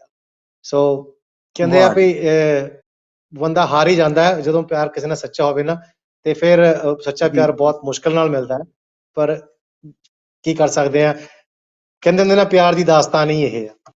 सो ਪ੍ਰੀਤ ਭਾਜੀ ਬਹੁਤ ਵਧੀਆ ਤੁਸੀਂ ਪ੍ਰੋਗਰਾਮ ਦਾ ਆਗਾਜ਼ ਕੀਤਾ ਆਪਣੇ ਬਾਗੀ ਬਾਣੀਏ ਜਿਹੜਾ ਸੀਗਾ ਬਾਗੋ ਬਾਣੀਏ ਦੀ ਇਸ ਰੇਖਾ ਚਿੱਤਰ ਨਾਲ। ਸੋ ਹੁਣ ਆਪਾਂ ਗੱਲ ਕਰਦੇ ਹਾਂ ਤੁਹਾਡੇ ਕਲਮਨਾਦ ਚੋਂ, ਤੁਸੀਂ ਜਿਹਦੇ ਵਿੱਚ ਪਖੰਡਵਾਦ ਜਾਂ ਕੁਦਰਤ ਨੂੰ ਲੈ ਕੇ ਵੀ ਕਈ ਗੱਲਾਂ ਲਿਖੀਆਂ। ਜੇ ਆਪਾਂ ਗੱਲ ਕਰੀਏ ਕੁਦਰਤ ਦੀ ਨਹੀਂ ਸੰਭਲੇ ਅਸੀਂ ਅਗਲੀ ਕਹਾਣੀ ਸੋਚਦਾ ਹਾਂ ਮੈਂ, ਨਹੀਂ ਬਚਾਣਾ ਬਚਿਆ ਨਾ ਜੇ ਪਾਣੀ ਸੋਚਦਾ ਹਾਂ ਮੈਂ। ਸੋ ਤੁਸੀਂ ਪਾਣੀ ਦੇ ਬਚਾਉਣ ਦੀ ਵੀ ਇਸ 'ਚ ਗੱਲ ਕੀਤੀ ਹੈ, ਇਹਦੇ ਬਾਰੇ ਵੀ ਜ਼ਰੂਰ ਸਾਡੇ ਜੀ ਦਰਸ਼ਕਾਂ ਨਾਲ ਕੋਈ ਸਾਂਝ ਪਾਓ। ਜੀ ਹਾਂਜੀ ਸਾਜੀ ਭਾਜੀ, ਐਕਚੁਅਲੀ ਮੇਰੀ ਇਹ ਸੋਚ ਵੀ ਹੈ ਤੇ ਮੈਂ ਚਾਹੁੰਦਾ ਵੀ ਹਾਂ ਕਿ ਆਪਾਂ ਨੂੰ ਕੁਦਰਤ ਦੇ ਲਈ ਆਪਾਂ ਜਿੰਨਾ ਵੀ ਕਰ ਲਈਏ ਘੱਟ ਹੈ, ਕਿਉਂਕਿ ਕੁਦਰਤ ਆਪਾਂ ਨੂੰ ਬੜਾ ਕੁਝ ਦੇ ਰਹੀ ਹੈ। ਤੋ ਇਹ ਜਿਹੜੀ ਗਜ਼ਲ ਮੈਂ ਥੋੜੀ ਕਰੈਕਸ਼ਨ ਕਰਨਾ ਚਾਹੁੰਦਾ ਕਿ ਇਹ ਗਜ਼ਲ ਜਿਹੜੀ ਮੇਰੀ ਆਉਣ ਵਾਲੀ ਗਜ਼ਲਾਂ ਦੀ ਕਿਤਾਬ ਹੈ ਉਹਦੇ ਵਿੱਚ ਇਹ ਛਪੂਗੀ। ਇਹ ਜਿਹੜੀ ਹੁਣ ਤੁਸੀਂ ਗਜ਼ਲ ਬੋਲੀ ਹੈ ਇਹ ਓਕੇ, ਉਹ ਅਗਰ ਜੇ ਤੁਸੀਂ ਚਾਹੋ ਤਾਂ ਮੈਂ ਗਜ਼ਲ ਤੁਹਾਡੇ ਨਾਲ ਸ਼ੇਅਰ ਵੀ ਉਹ ਕਰ ਸਕਦਾ, ਅਗਰ ਜੀ ਤੁਹਾਡਾ ਜ਼ਰੂਰ ਤੁਸੀਂ ਹੁਕਮ ਉਹਦੇ ਹੋਵੇ ਤਾਂ। ਚੰਦ ਸਤਰਾਂ ਜ਼ਰੂਰ ਸਾਡੇ ਨਾਲ ਸਾਂਝੀਆਂ ਕਰੋ ਉਸ ਚੀਜ਼ ਦੀਆਂ। ਜੀ ਜੀ ਕਿਉਂਕਿ ਕੁਦਰਤ ਨੇ ਜਿਸ ਤਰ੍ਹਾਂ ਤੁਸੀਂ ਜ਼ਿਕਰ ਕੀਤਾ ਕਿ ਸਾਨੂੰ ਬਹੁਤ ਕੁਝ ਦਿੱਤਾ ਤੇ ਉਹਨੂੰ ਬਚਾਉਣਾ ਸਾਡਾ ਫਰਜ਼ ਵੀ ਬਣਦਾ ਹੈ। ਔਰ ਇਸ ਵੇਲੇ ਜੇ ਆਪਾਂ ਗੱਲ ਕਰੀਏ ਪਾਣੀ ਦੀ, ਤਾਂ ਪਾਣੀ ਜਾਂ ਜਿਹੜੇ ਸਾਡੇ ਵ੍ਰਿਖ ਨੇ ਉਹ ਕੱਟੇ ਜਾ ਰਹੇ ਨੇ, ਜਿਸ ਕਰਕੇ ਇੰਨਾ ਜੇ ਆਪਾਂ ਕਹੀਏ ਗਲੋਬਲ ਵਾਰਮਿੰਗ, ਮੌਸਮ ਦਾ ਕਿੰਨਾ ਮਿਜ਼ਾਜ ਬਦਲ ਗਿਆ, ਇਸ ਕਰਕੇ ਹੀ ਹੋ ਰਿਹਾ ਸਾਰਾ ਕੁਝ। ਜੀ ਜੀ ਜੀ ਬਿਲਕੁਲ। ਜੀ तो ਸੋ ਭਾਜੀ ਤੁਸੀਂ ਕੀ ਗਜ਼ਲ ਵੈਸੇ ਇਹਦੇ ਇਸ ਗਜ਼ਲ ਦੇ 8 ਸ਼ੇਰ ਨੇ, तो मैं सिर्फ 4 ਸ਼ੇਰ ਹੀ ਤੁਹਾਡੇ ਨਾਲ ਸਾਂਝੇ ਕਰਾਂਗਾ। ਜੀ ਜੀ ਜ਼ਰੂਰ तो ਜ਼ਰੂਰ। जी गौर फरमाना जी। अरकान है जी मुफाइलुन मुफाइलुन मुफाइलुन मुफाइलुन। तो गौर करना जी। नहीं संभले असी अगली कहानी सोचदा हां मैं, नहीं संभले असी अगली कहानी सोचदा हां मैं, नहीं बचना बचाया ना जे पानी सोचदा हां मैं। क्या बात है। नहीं संभले असी अगली कहानी सोचदा हां मैं, नहीं बचना बचाया ना जे पानी सोचदा हां मैं। गौर करना जी। ਇਹ ਰੁੱਖਾਂ ਦੀ ਕਟਾਈ ਦੇ ਜੋ ਹੁੰਦੇ ਪਾਸ ਨੇ ਟੈਂਡਰ, ਇਹ ਰੁੱਖਾਂ ਦੀ ਕਟਾਈ ਦੇ ਜੋ ਹੁੰਦੇ ਪਾਸ ਨੇ ਟੈਂਡਰ, ਬੜੀ ਮਹਿੰਗੀ ਪਊ ਕੀਮਤ ਚੁਕਾਣੀ ਸੋਚਦਾ ਹਾਂ ਮੈਂ। ਸਮਝਦਾ ਹਾਂ ਮੈਂ। क्या बात है, वाकई बहुत ਵਧੀਆ ਤਰੀਕੇ ਨਾਲ ਤੁਸੀਂ ਇਸ ਜੀ ਇੱਥੇ ਦੇਖਣਾ ਜੀ। ਅਜੇ ਤਾਂ ਬੋਤਲਾਂ ਪਾਣੀ ਦੀਆਂ ਬਾਜ਼ਾਰ ਆਈਆਂ ਨੇ, ਅਜੇ ਤਾਂ ਬੋਤਲਾਂ ਪਾਣੀ ਦੀਆਂ ਬਾਜ਼ਾਰ ਆਈਆਂ ਨੇ, ਹੈ ਨੇੜੇ ਦਿਨ ਹਵਾ ਏਦਾਂ ਹੀ ਆਣੀ ਸੋਚਦਾ ਹਾਂ ਮੈਂ। क्या बात है। तो मक्ता है जी। लगाइए इस दी चुन्नी ते लदड़ चन्न ते तारे, लगाइए इस दी चुन्नी ते लदड़ चन्न ते तारे, बनाइए अपनी धरती नूरानी सोचदा हां मैं, बनाइए अपनी धरती नूरानी सोचदा हां। ਪ੍ਰੀਤ ਭਾਜੀ ਤੁਹਾਡੀ ਨਾ ਜਿਹੜੀ ਮੇਰੇ ਖਿਆਲ ਕਨੈਕਟ ਨਹੀਂ ਹੋ ਰਿਹਾ ਤੁਹਾਡੇ ਨਾਲ ਪੂਰਾ, ਉਹ ਤੁਹਾਡੀ ਜਿਹੜਾ ਪਿਕਚਰ ਖੜ ਗਈ ਸੀਗੀ, ਪਰ ਤੁਸੀਂ ਜਦ ਤੱਕ ਦੁਬਾਰਾ ਤੁਹਾਡੇ ਨਾਲ ਕਨੈਕਟ ਕਰਦੇ ਨੇ ਸਾਡੇ, ਪਰ ਤੁਹਾਡੀ ਆਵਾਜ਼ ਸਾਨੂੰ ਸੁਣਾਈ ਦੇ ਰਹੀ ਹੈ। ਸੋ ਕੋਸ਼ਿਸ਼ ਕਰਾਂਗੇ ਤੁਹਾਡੀ ਵੀਡੀਓ ਵੀ ਜਲਦੀ ਸਾਡੇ ਨਾਲ ਕਨੈਕਟ ਹੋ ਜਾਵੇ। ਸੋ ਜਿਸ ਤਰ੍ਹਾਂ ਤੁਸੀਂ ਜ਼ਿਕਰ ਕੀਤਾ ਕਿ ਕੁਦਰਤ ਨੂੰ ਸਾਡਾ ਫਰਜ਼ ਹੈ ਬਚਾਉਣਾ, ਵਾਕਈ, ਕਿਉਂਕਿ ਕੁਦਰਤ ਸਾਨੂੰ ਬਹੁਤ ਕੁਝ ਦਿੰਦੀ ਹੈ। ਔਰ ਤੁਸੀਂ ਆਪਣੇ ਗਜ਼ਲ ਸੰਗ੍ਰਹਿ ਵਿੱਚ ਇਹ ਲਿਖਿਆ ਵੀ, ਜਿਹੜਾ ਤੁਸੀਂ ਨਵੀਂ ਆ ਰਹੀ ਤੁਹਾਡਾ ਗਜ਼ਲ ਸੰਗ੍ਰਹਿ, ਉਹਦੇ ਵਿੱਚ ਇਹ ਪ੍ਰਕਾਸ਼ਿਤ ਵੀ ਹੋਵੇਗੀ। ਜੇ ਆਪਾਂ ਹੁਣ ਗੱਲ ਕਰੀਏ ਤੁਹਾਡੇ ਨਾਲ ਵੀ ਇੱਕ ਗੀਤਕਾਰੀ ਤੋਂ, ਮੇਰਾ ਖਿਆਲ ਸਾਡੇ ਨਾਲ ਡਿਸਕਨੈਕਟ ਹੋ ਚੁੱਕੇ ਨੇ ਉਹ, ਪਰ ਦੁਬਾਰਾ ਸਾਡੇ ਨਾਲ ਕਨੈਕਟ ਕਰਨ ਦੀ ਕੋਸ਼ਿਸ਼ ਕਰ ਰਹੇ ਨੇ। ਕਹਿੰਦੇ ਨੇ ਕਿਉਂਕਿ ਜਿਹੜਾ ਸਾਡਾ ਸ਼ਾਇਰ ਹੈ ਨਾ, ਇਹ ਜਦੋਂ ਮੈਂ ਜਿਸ ਤਰ੍ਹਾਂ ਪਹਿਲਾਂ ਜ਼ਿਕਰ ਕੀਤਾ ਕਿ ਇਹ ਇੱਕ ਗੀਤਕਾਰ ਹੋਣ ਤੋਂ ਬਾਅਦ ਇਹਨਾਂ ਨੂੰ ਉਹਦੇ 'ਚ ਸੰਤੁਸ਼ਟੀ ਪੂਰੀ ਨਹੀਂ ਮਿਲ ਸਕੀ, ਤਾਂ ਫਿਰ ਇਹਨਾਂ ਨੇ ਹੌਲੀ ਹੌਲੀ ਆਪਣਾ ਜਿਹੜਾ ਰੁਖ ਹੈ ਉਹ ਸਾਹਿਤ ਵੱਲ ਕਰ ਲਿਆ। ਔਰ ਸਾਹਿਤ ਵੱਲ ਜਦੋਂ ਕੀਤਾ ਤੇ ਫਿਰ ਇਹਨਾਂ ਨੇ ਗਜ਼ਲ ਦੀ ਸਿੱਖਿਆ ਲੈਣੀ ਸ਼ੁਰੂ ਕੀਤੀ, ਜੋ ਸਾਡੇ ਜਿਸ ਤਰ੍ਹਾਂ ਮੈਂ ਪਹਿਲਾਂ ਜ਼ਿਕਰ ਕੀਤਾ ਕਿ ਦੀਪਕ ਸਕੂਲ ਨਾਲ, ਜਿਹੜੇ ਲੁਧਿਆਣੇ ਵਿੱਚ ਦੀਪਕ ਸਕੂਲ ਦੇ ਵਾਰਿਸ ਨੇ ਸਰਦਾਰ ਗੁਰਦਿਆਲ ਸਿੰਘ ਰੋਸ਼ਨ ਜੀ, ਜੋ ਬਹੁਤ ਬੜੇ ਗਜ਼ਲ ਗੋ ਨੇ ਔਰ ਇਸ ਪ੍ਰੋਗਰਾਮ 'ਚ ਵੀ ਸ਼ਿਰਕਤ ਕਰ ਚੁੱਕੇ ਨੇ। ਉਹਨਾਂ ਕੋਲੋਂ ਇਹ ਸਿੱਖਿਆ ਵੀ ਲੈ ਰਹੇ ਨੇ ਤੇ ਔਰ ਲਿਖਣਾ ਵੀ ਇਹਨਾਂ ਨੇ ਬਹੁਤ ਵਧੀਆ ਸ਼ੁਰੂ ਕਰਤਾ। ਇਹਨਾਂ ਨੇ ਬਹੁਤ ਵਧੀਆ ਵਧੀਆ, ਜੇ ਆਪਾਂ ਕਹੀਏ ਗੀਤਾਂ ਦੀ ਗੱਲ ਕਰੀਏ, ਤਾਂ ਉਸ ਤੋਂ ਬਾਅਦ ਇਹਨਾਂ ਨੇ ਗਜ਼ਲਾਂ ਵੀ ਲਿਖੀਆਂ। ਹੁਣ ਗਜ਼ਲਾਂ ਵਿੱਚ ਇਹਨਾਂ ਦੀ ਇੱਕ ਗਜ਼ਲ ਆਈ ਜੋ ਮੈਂ ਆਪ ਨਾਲ ਸਾਂਝੀ ਕਰ ਰਿਹਾ, ਜਦ ਤੱਕ ਉਹ ਸਾਡੇ ਨਾਲ ਆਪ ਦੁਬਾਰਾ ਲਾਈਨ ਤੇ ਆਉਂਦੇ ਨੇ। ਗਜ਼ਲ ਸੀ ਕੁਛ ਉਹਦੀਆਂ ਪਹਿਲੇ ਜੋ ਮੁਖੜਾ ਸੀ ਇਸ ਤਰ੍ਹਾਂ ਸੀ। ਬਾਜ਼ਾਰ ਵਿੱਚ ਜਿਉਂ ਸਸਤੇ ਸਮਾਨ ਵਿਕ ਰਹੇ ਨੇ, ਬਾਜ਼ਾਰ ਵਿੱਚ ਜਿਉਂ ਸਸਤੇ ਸਮਾਨ ਵਿਕ ਰਹੇ ਨੇ, ਕੁਝ ਇਸ ਤਰ੍ਹਾਂ ਇਨਸਾਨ ਵਿਕ ਰਹੇ ਨੇ। ਵਿਕ ਚੁੱਕਿਆ ਸੀ ਮੈਂ ਸਾਰਾ ਤੈਨੂੰ ਪਾਉਣ ਖਾਤਰ, ਵਿਕ ਚੁੱਕਿਆ ਸੀ ਸਾਰਾ ਮੈਂ ਤੈਨੂੰ ਪਾਉਣ ਖਾਤਰ, ਸਾਹ ਹੀ ਬਚੇ ਸੀ ਉਹ ਵੀ ਬੇਜਾਨ ਵਿਕ ਰਹੇ ਨੇ। ਸੋ ਇਸ ਤਰ੍ਹਾਂ ਦੀ ਇਹਨਾਂ ਦੀ ਹੁਣ ਗਜ਼ਲਾਂ ਜਿਹੜੀਆਂ ਆਉਣਗੀਆਂ ਆਪਾਂ ਨੂੰ ਪੜ੍ਹਨ ਨੂੰ ਜਾਂ ਸੁਣਨ ਨੂੰ ਮਿਲਣਗੀਆਂ ਵੀ, ਔਰ ਹੋ ਸਕਦਾ ਕੋਈ ਜਲਦੀ ਤੋਂ ਜਲਦੀ ਕੋਈ ਸਿੰਗਰ ਇਸ ਗਜ਼ਲ ਨੂੰ ਗਾਵੇ ਵੀ। ਤੇ ਹੁਣ ਪਿਆਰੇ ਦਰਸ਼ਕੋ, ਜਦ ਤੱਕ ਉਹ ਸਾਡੇ ਨਾਲ ਲਾਈਨ ਤੇ ਜੁੜਦੇ ਨੇ, ਸਾਡੀਆਂ ਜਿਹੜੀਆਂ ਕਾਲ ਲਾਈਨਸ ਨੇ ਉਹ ਖੁੱਲ ਚੁੱਕੀਆਂ ਨੇ। ਸੋ ਮੈਂ ਚਾਹਾਂਗਾ ਕਿ ਤੁਸੀਂ ਇਸ ਪ੍ਰੋਗਰਾਮ ਵਿੱਚ ਜ਼ਰੂਰ ਸਾਡੇ ਨਾਲ ਸ਼ਿਰਕਤ ਕਰੋ। ਔਰ ਅੱਜ ਦੇ ਇਸ ਪ੍ਰੋਗਰਾਮ ਬਾਰੇ ਜਿਸ ਤਰ੍ਹਾਂ ਪ੍ਰੀਤ ਲਿੱਦੜੀ ਹੋਣੀ ਜੀ ਨੇ ਸਾਨੂੰ ਜ਼ਿਕਰ ਕੀਤਾ ਕੁਦਰਤ ਦਾ, ਜਾਂ ਫਿਰ ਆਪਾਂ ਗੱਲ ਕਰੀਏ ਸਰਕਾਰਾਂ ਦੇ ਲੁੱਟ ਖੋਹ ਦੀ, ਔਰ ਜਾਂ ਫਿਰ ਗੱਲ ਕਰੀਏ ਕਿਸਾਨੀ ਹਾਲਾਤਾਂ ਦੀ, ਉਹਦੇ ਬਾਰੇ ਇਸ ਵਿੱਚ ਜ਼ਿਕਰ ਕਰਾਂਗੇ। ਸੋ ਮੈਂ ਚਾਹਾਂਗਾ ਕਿ ਤੁਸੀਂ ਜ਼ਰੂਰ ਜਲਦੀ ਤੋਂ ਜਲਦੀ ਆਪਣਾ ਫੋਨ ਚੱਕੋ ਤੇ ਸਾਡੇ ਇਸ ਪ੍ਰੋਗਰਾਮ ਵਿੱਚ ਸ਼ਿਰਕਤ ਕਰੋ। ਅਸੀਂ ਇੰਤਜ਼ਾਰ ਕਰ ਰਹੇ ਹਾਂ ਤੁਹਾਡੀ ਕਾਲ ਦਾ। ਤੇ ਜਦ ਤੱਕ ਉਹ ਨਹੀਂ ਜੁੜਦੇ, ਆਪਾਂ ਗੱਲ ਕਰਦੇ ਹਾਂ ਉਹਨਾਂ ਦੀ ਇੱਕ ਹੋਰ ਗਜ਼ਲ ਦੀ, ਕਿ ਜਦੋਂ ਤੁਹਾਨੂੰ ਸਾਰਿਆਂ ਨੂੰ ਪਤਾ ਹੈ ਕਿ ਕਿਸਾਨੀ ਅੰਦੋਲਨ ਵਿੱਚ ਹਰ ਕਿਸੇ ਨੇ ਕਿਸੇ ਨਾ ਕਿਸੇ ਤਰੀਕੇ ਨਾਲ ਉੱਥੇ ਜਾ ਕੇ ਆਪਣਾ ਯੋਗਦਾਨ ਪਾਇਆ। ਕਿਸਾਨ ਵੀਰ ਸਾਡੇ ਤਕਰੀਬਨ 1 ਸਾਲ ਤੱਕ ਉੱਥੇ ਬੈਠੇ ਰਹੇ, ਮਾਤਾ ਭੈਣਾਂ ਸਾਰੀਆਂ ਉੱਥੇ ਗਈਆਂ, ਬੱਚੇ ਵੀ ਗਏ। ਔਰ ਜੇ ਆਪਾਂ ਗੱਲ ਕਰੀਏ, ਆਪਾਂ ਬਾਹਰ ਬੈਠੇ ਸੀ, ਆਪਾਂ ਵੀ ਇੱਥੋਂ ਕਿਸੇ ਨਾ ਕਿਸੇ ਤਰੀਕੇ ਨਾਲ ਉਹਨਾਂ ਦਾ ਯੋਗਦਾਨ ਕਰਦੇ ਰਹੇ ਹਾਂ। ਪਰ ਜਦੋਂ ਗੱਲ ਚੱਲੇਗੀ ਨਾ ਸਾਡੀ ਆਉਣ ਵਾਲੀ ਜਨਰੇਸ਼ਨ ਦੀ, ਉਸ ਬਾਰੇ ਸਾਡੇ ਬੱਚੇ ਕੀ ਦੱਸਣਗੇ? ਉਸ ਵੇਲੇ ਸਾਡੇ ਬੱਚੇ ਹੁਣ ਜਿਹਨਾਂ ਨੇ ਆਪਣੇ ਅੱਖੀਂ ਦੇਖਿਆ ਇਹਨਾਂ ਨੂੰ, ਔਰ ਉਹ ਗਾਹਾਂ ਆਪਣੇ ਬੱਚਿਆਂ ਨੂੰ ਕੀ ਦੱਸਣਗੇ? ਉਹਦੇ ਬਾਰੇ ਵੀ ਇਸ ਸ਼ਾਇਰ ਨੇ ਗੱਲ ਕੀਤੀ ਸੀ। ਕਹਿੰਦੇ ਸੀ, ਮੇਰੇ ਬੱਚੇ ਇਹ ਦੱਸਣਗੇ ਹਕੂਮਤ ਨਾਲ ਜਦ ਯੁੱਧ ਹੋਇਆ। ਮੇਰੇ ਬੱਚੇ ਇਹ ਦੱਸਣਗੇ ਹਕੂਮਤ ਨਾਲ ਜਦ ਯੁੱਧ ਹੋਇਆ, ਤਾਂ ਸਾਡਾ ਬਾਪੂ ਲੜਿਆ ਸੀ, ਤਾਂ ਸਾਡਾ ਬਾਪੂ ਲੜਿਆ ਸੀ, ਝੁਕਾ ਕੇ ਸਿਰ ਉਹ ਉੱਥੋਂ ਨਹੀਂ ਮੁੜਿਆ ਸੀ। ਸੋ ਇਸ ਤਰ੍ਹਾਂ ਦੀ ਗੱਲਾਂ ਹੋਣਗੀਆਂ ਫਿਰ ਜਦੋਂ ਇਸ ਅੰਦੋਲਨ ਦਾ ਜ਼ਿਕਰ ਹੋਵੇਗਾ। ਸੋ ਜਿਸ ਤਰ੍ਹਾਂ ਮੈਂ ਗੱਲ ਕੀਤੀ ਕਿ ਆਪਾਂ ਸਾਰਿਆਂ ਨੇ ਕਿਸੇ ਨਾ ਕਿਸੇ ਤਰੀਕੇ ਨਾਲ ਇਸ ਵਿੱਚ ਯੋਗਦਾਨ ਪਾਇਆ, ਔਰ ਜਦੋਂ ਇਸ ਕਿਸਾਨ ਅੰਦੋਲਨ ਦੀ ਗੱਲ ਚੱਲੀ, ਔਰ ਜਦੋਂ ਜਿੱਤ ਦੀ ਗੱਲ ਚੱਲੇਗੀ, ਉੱਥੇ ਸ਼ਹਾਦਤਾਂ ਦੀ ਗੱਲ ਚੱਲੇਗੀ, ਤਾਂ ਜ਼ਰੂਰ ਜਿਹੜੀ ਸਾਡੇ ਆਉਣ ਵਾਲੀ ਪੀੜ੍ਹੀ ਹੈ ਉਹ ਇਸ ਗੱਲ ਦਾ ਜ਼ਿਕਰ ਜ਼ਰੂਰ ਕਰੇਗੀ। ਸਾਡੇ ਬਾਪੂ ਲੜੇ ਸੀ ਹਕੂਮਤ ਦੇ ਨਾਲ, ਹਥਿਆਰਾਂ ਨਾਲ ਨਹੀਂ ਲੜੇ, ਆਪਾਂ ਇੱਕ ਸ਼ਾਂਤੀ ਨਾਲ, ਸ਼ਾਂਤੀਮਈ ਢੰਗ ਨਾਲ ਆਪਾਂ ਨੇ ਉਸ ਯੁੱਧ ਨੂੰ ਜਿੱਤਿਆ, ਤੇ ਉੱਥੋਂ ਸਿਰ ਝੁਕਾ ਕੇ ਨਹੀਂ ਅਸੀਂ ਮੁੜ ਕੇ ਆਏ। ਜੇ ਹੁਣ ਆਪਾਂ ਗੱਲ ਕਰੀਏ ਪਿਆਰ ਦੀ, ਜਿਸ ਤਰ੍ਹਾਂ ਪ੍ਰੀਤ ਲਿੱਦੜ ਜੀ ਉਹਨਾਂ ਨੇ ਗੱਲ ਕੀਤੀ ਸੀ ਪਿਆਰ ਦੀ, ਸੋ ਮੈਨੂੰ ਇੱਕ ਸ਼ੇਰ ਚੇਤੇ ਆ ਗਿਆ ਸੀ ਉਸ ਵੇਲੇ, ਕਿਉਂਕਿ ਸੱਚਾ ਇਸ਼ਕ ਦੀ ਆਪਾਂ ਗੱਲ ਕਰ ਰਹੇ ਸੀ। ਸੱਚਾ ਇਸ਼ਕ, ਜੋ ਇਸ਼ਕ ਹਕੀਕੀ ਹੈ, ਉਹ ਬਹੁਤ ਮੁਸ਼ਕਿਲ ਹੁੰਦਾ ਹੈ। ਤੇ ਉਸ ਵੇਲੇ ਜੇ ਆਪਾਂ ਗੱਲ ਕਰੀਏ ਤਾਂ ਉਹਦੇ ਵਾਸਤੇ ਚੰਦ ਲਾਈਨਾਂ ਸੀ। ਸੱਚਾ ਇਸ਼ਕ ਕਰਨ ਦੀਆਂ ਸਜ਼ਾਵਾਂ ਮਿਲੀਆਂ ਨੇ, ਕਿਉਂਕਿ ਜਦੋਂ ਆਪਾਂ ਕੋਈ ਇਸ਼ਕ ਕਰਦੇ ਨਾ, ਉਹਦੀ ਸਜ਼ਾ ਜ਼ਰੂਰ ਮਿਲਦੀ ਹੈ। ਸੱਚਾ ਇਸ਼ਕ ਕਰਨ ਦੀਆਂ ਸਜ਼ਾਵਾਂ ਮਿਲੀਆਂ ਨੇ, ਸਾਨੂੰ ਖੁਸ਼ ਰਹਿਣ ਦੀਆਂ ਦੁਆਵਾਂ ਮਿਲੀਆਂ ਨੇ। ਸੱਚਾ ਇਸ਼ਕ ਕਰਨ ਦੀਆਂ ਸਜ਼ਾਵਾਂ ਮਿਲੀਆਂ ਨੇ, ਸਾਨੂੰ ਖੁਸ਼ ਰਹਿਣ ਦੀਆਂ ਦੁਆਵਾਂ ਮਿਲੀਆਂ ਨੇ। ਤਕਦੀਰ ਪਰਖਣਾ ਚਾਹੁੰਦੀ ਸੀ, ਤਕਦੀਰ ਪਰਖਣਾ ਚਾਹੁੰਦੀ ਸੀ ਇਹ ਵਫਾ ਸਾਡੀ। ਤਕਦੀਰ ਪਰਖਣਾ ਚਾਹੁੰਦੀ ਸੀ ਵਫਾ ਸਾਡੀ, ਹੱਥ ਫੜਾ ਕੇ ਫਿਰ ਵੱਖਰੀਆਂ ਰਾਹਾਂ ਦਿੱਤੀਆਂ ਨੇ, ਫਿਰ ਵੱਖਰੀਆਂ ਰਾਹਾਂ ਦਿੱਤੀਆਂ। ਸੋ ਪਿਆਰੇ ਦਰਸ਼ਕੋ, ਇਹ ਤਾਂ ਗੱਲਾਂ ਸੀਗੀਆਂ ਪਿਆਰ ਦੀਆਂ, ਇਸ਼ਕ ਦੀਆਂ। ਔਰ ਜਿਸ ਤਰ੍ਹਾਂ ਮੈਂ ਤੁਹਾਨੂੰ ਪਹਿਲਾਂ ਵੀ ਕਿਹਾ ਕਿ ਸਾਡੀ ਕਾਲ ਲਾਈਨਸ ਖੁੱਲ ਚੁੱਕੀਆਂ ਨੇ। ਜੇ ਤੁਸੀਂ ਸਾਡੇ ਨਾਲ ਇਸ ਪ੍ਰੋਗਰਾਮ ਵਿੱਚ ਸ਼ਿਰਕਤ ਕਰਨਾ ਚਾਹੁੰਦੇ ਹੋ ਤਾਂ ਤੁਸੀਂ ਇਸ ਪ੍ਰੋਗਰਾਮ ਵਿੱਚ ਆਪਣਾ ਕਾਲ ਲਾ ਸਕਦੇ ਹੋ। ਨੰਬਰ ਸਕਰੀਨ ਤੇ ਸਕਰੋਲ ਹੋ ਰਿਹਾ 01212895,000 ਤੇ ਲਓ ਕਾਲ ਆ ਵੀ ਗਈ ਹੈ ਜਿਹਦੀ ਆਪਾਂ ਗੱਲ ਕੀਤੀ ਸੀ। ਸੋ ਆਪਾਂ ਪਹਿਲਾਂ ਕਾਲ ਲੈ ਲਈਏ, ਫਿਰ ਗੱਲ ਕਰਦੇ ਹਾਂ। ਹਾਂਜੀ, ਸਤਿ ਸ਼੍ਰੀ ਅਕਾਲ ਜੀ। ਹੈਲੋ, ਸਤਿ ਸ਼੍ਰੀ ਅਕਾਲ ਜੀ। ਸਤਿ ਸ਼੍ਰੀ ਅਕਾਲ ਭਾਜੀ, ਕੌਣ ਭਾਜੀ ਬੋਲਦੇ ਹੋ ਜੀ? ਜਸਵੰਤ ਸਿੰਘ ਬੋਲ ਰਿਹਾ ਬਰਸਟਨ ਤੋਂ। ਜਸਵੰਤ ਸਿੰਘ ਜੀ, ਜੀ ਆਇਆਂ ਨੂੰ ਤੁਹਾਡਾ ਬਹੁਤ ਬਹੁਤ। ਕੀ ਕਹਿਣਾ ਚਾਹੋਗੇ ਅੱਜ ਦੇ ਪ੍ਰੋਗਰਾਮ ਬਾਰੇ?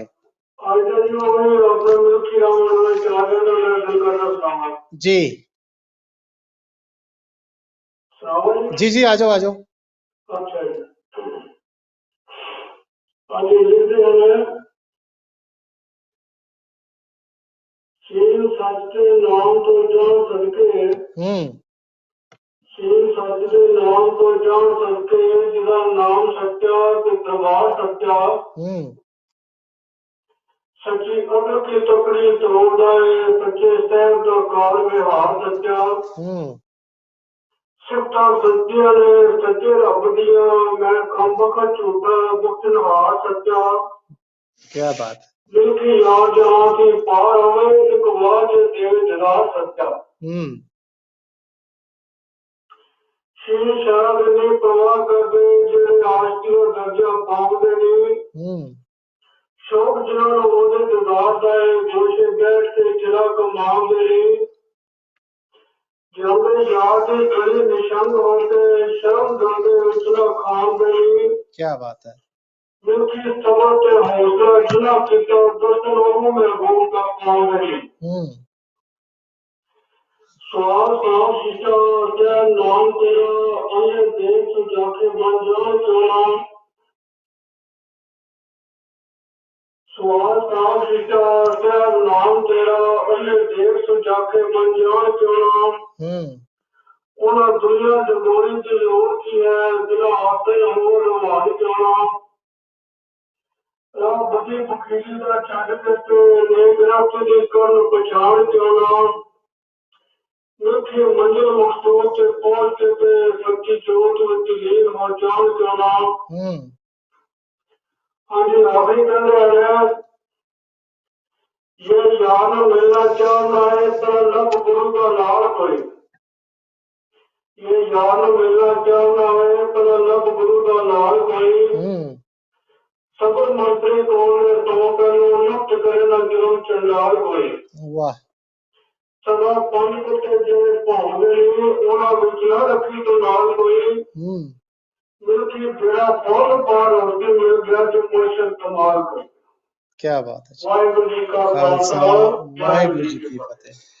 ਵਾਕਈ ਜਸਵੰਤ ਸਿੰਘ ਜੀ ਬਹੁਤ ਵਧੀਆ ਤੁਸੀਂ ਆਪਣੀ ਨਜ਼ਮ ਨੂੰ ਬੋਲ ਕੇ ਗਏ ਹੋ।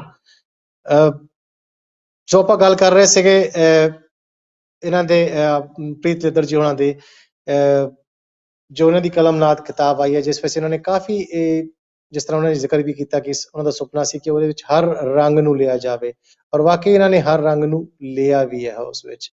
ਔਰ ਮੇਰਾ ਖਿਆਲ ਪਿੱਛੋਂ ਸਾਡੀ ਟੈਕਨੀਕਲ ਟੀਮ ਕੋਸ਼ਿਸ਼ ਕਰ ਰਹੀ ਹੈ ਉਹਨਾਂ ਨਾਲ ਕਿਸੇ ਤਰੀਕੇ ਨਾਲ ਕੰਟੈਕਟ ਕਰਨ ਦੀ ਦੁਬਾਰਾ ਕਿ ਉਹ ਆਨਲਾਈਨ ਆ ਸਕਣ ਸਾਡੇ ਨਾਲ, ਲੇਕਿਨ ਹਲੇ ਸ਼ਾਇਦ ਲਿੰਕ ਨਹੀਂ ਜੁੜ ਰਿਹਾ। ਪਰ ਜਦ ਤੱਕ ਉਹ ਨਹੀਂ ਆਉਂਦੇ ਆਪਾਂ ਗੱਲ ਕਰਦੇ ਹਾਂ ਤੁਹਾਡੇ ਨਾਲ। ਪਰ ਤੁਸੀਂ ਜ਼ਰੂਰ ਸਾਡੇ ਨਾਲ ਫੋਨ ਲਾਈਨ ਤੇ ਆ ਜਾਓ। ਲਓ ਜੀ, ਉਹ ਆ ਵੀ ਗਏ ਨੇ ਸਾਡੇ ਨਾਲ ਪ੍ਰੀਤ ਜੀ। ਹਾਂਜੀ ਪ੍ਰੀਤ ਜੀ, ਤੁਹਾਨੂੰ ਆਵਾਜ਼ ਆ ਰਹੀ ਮੇਰੀ? ਜੀ ਜੀ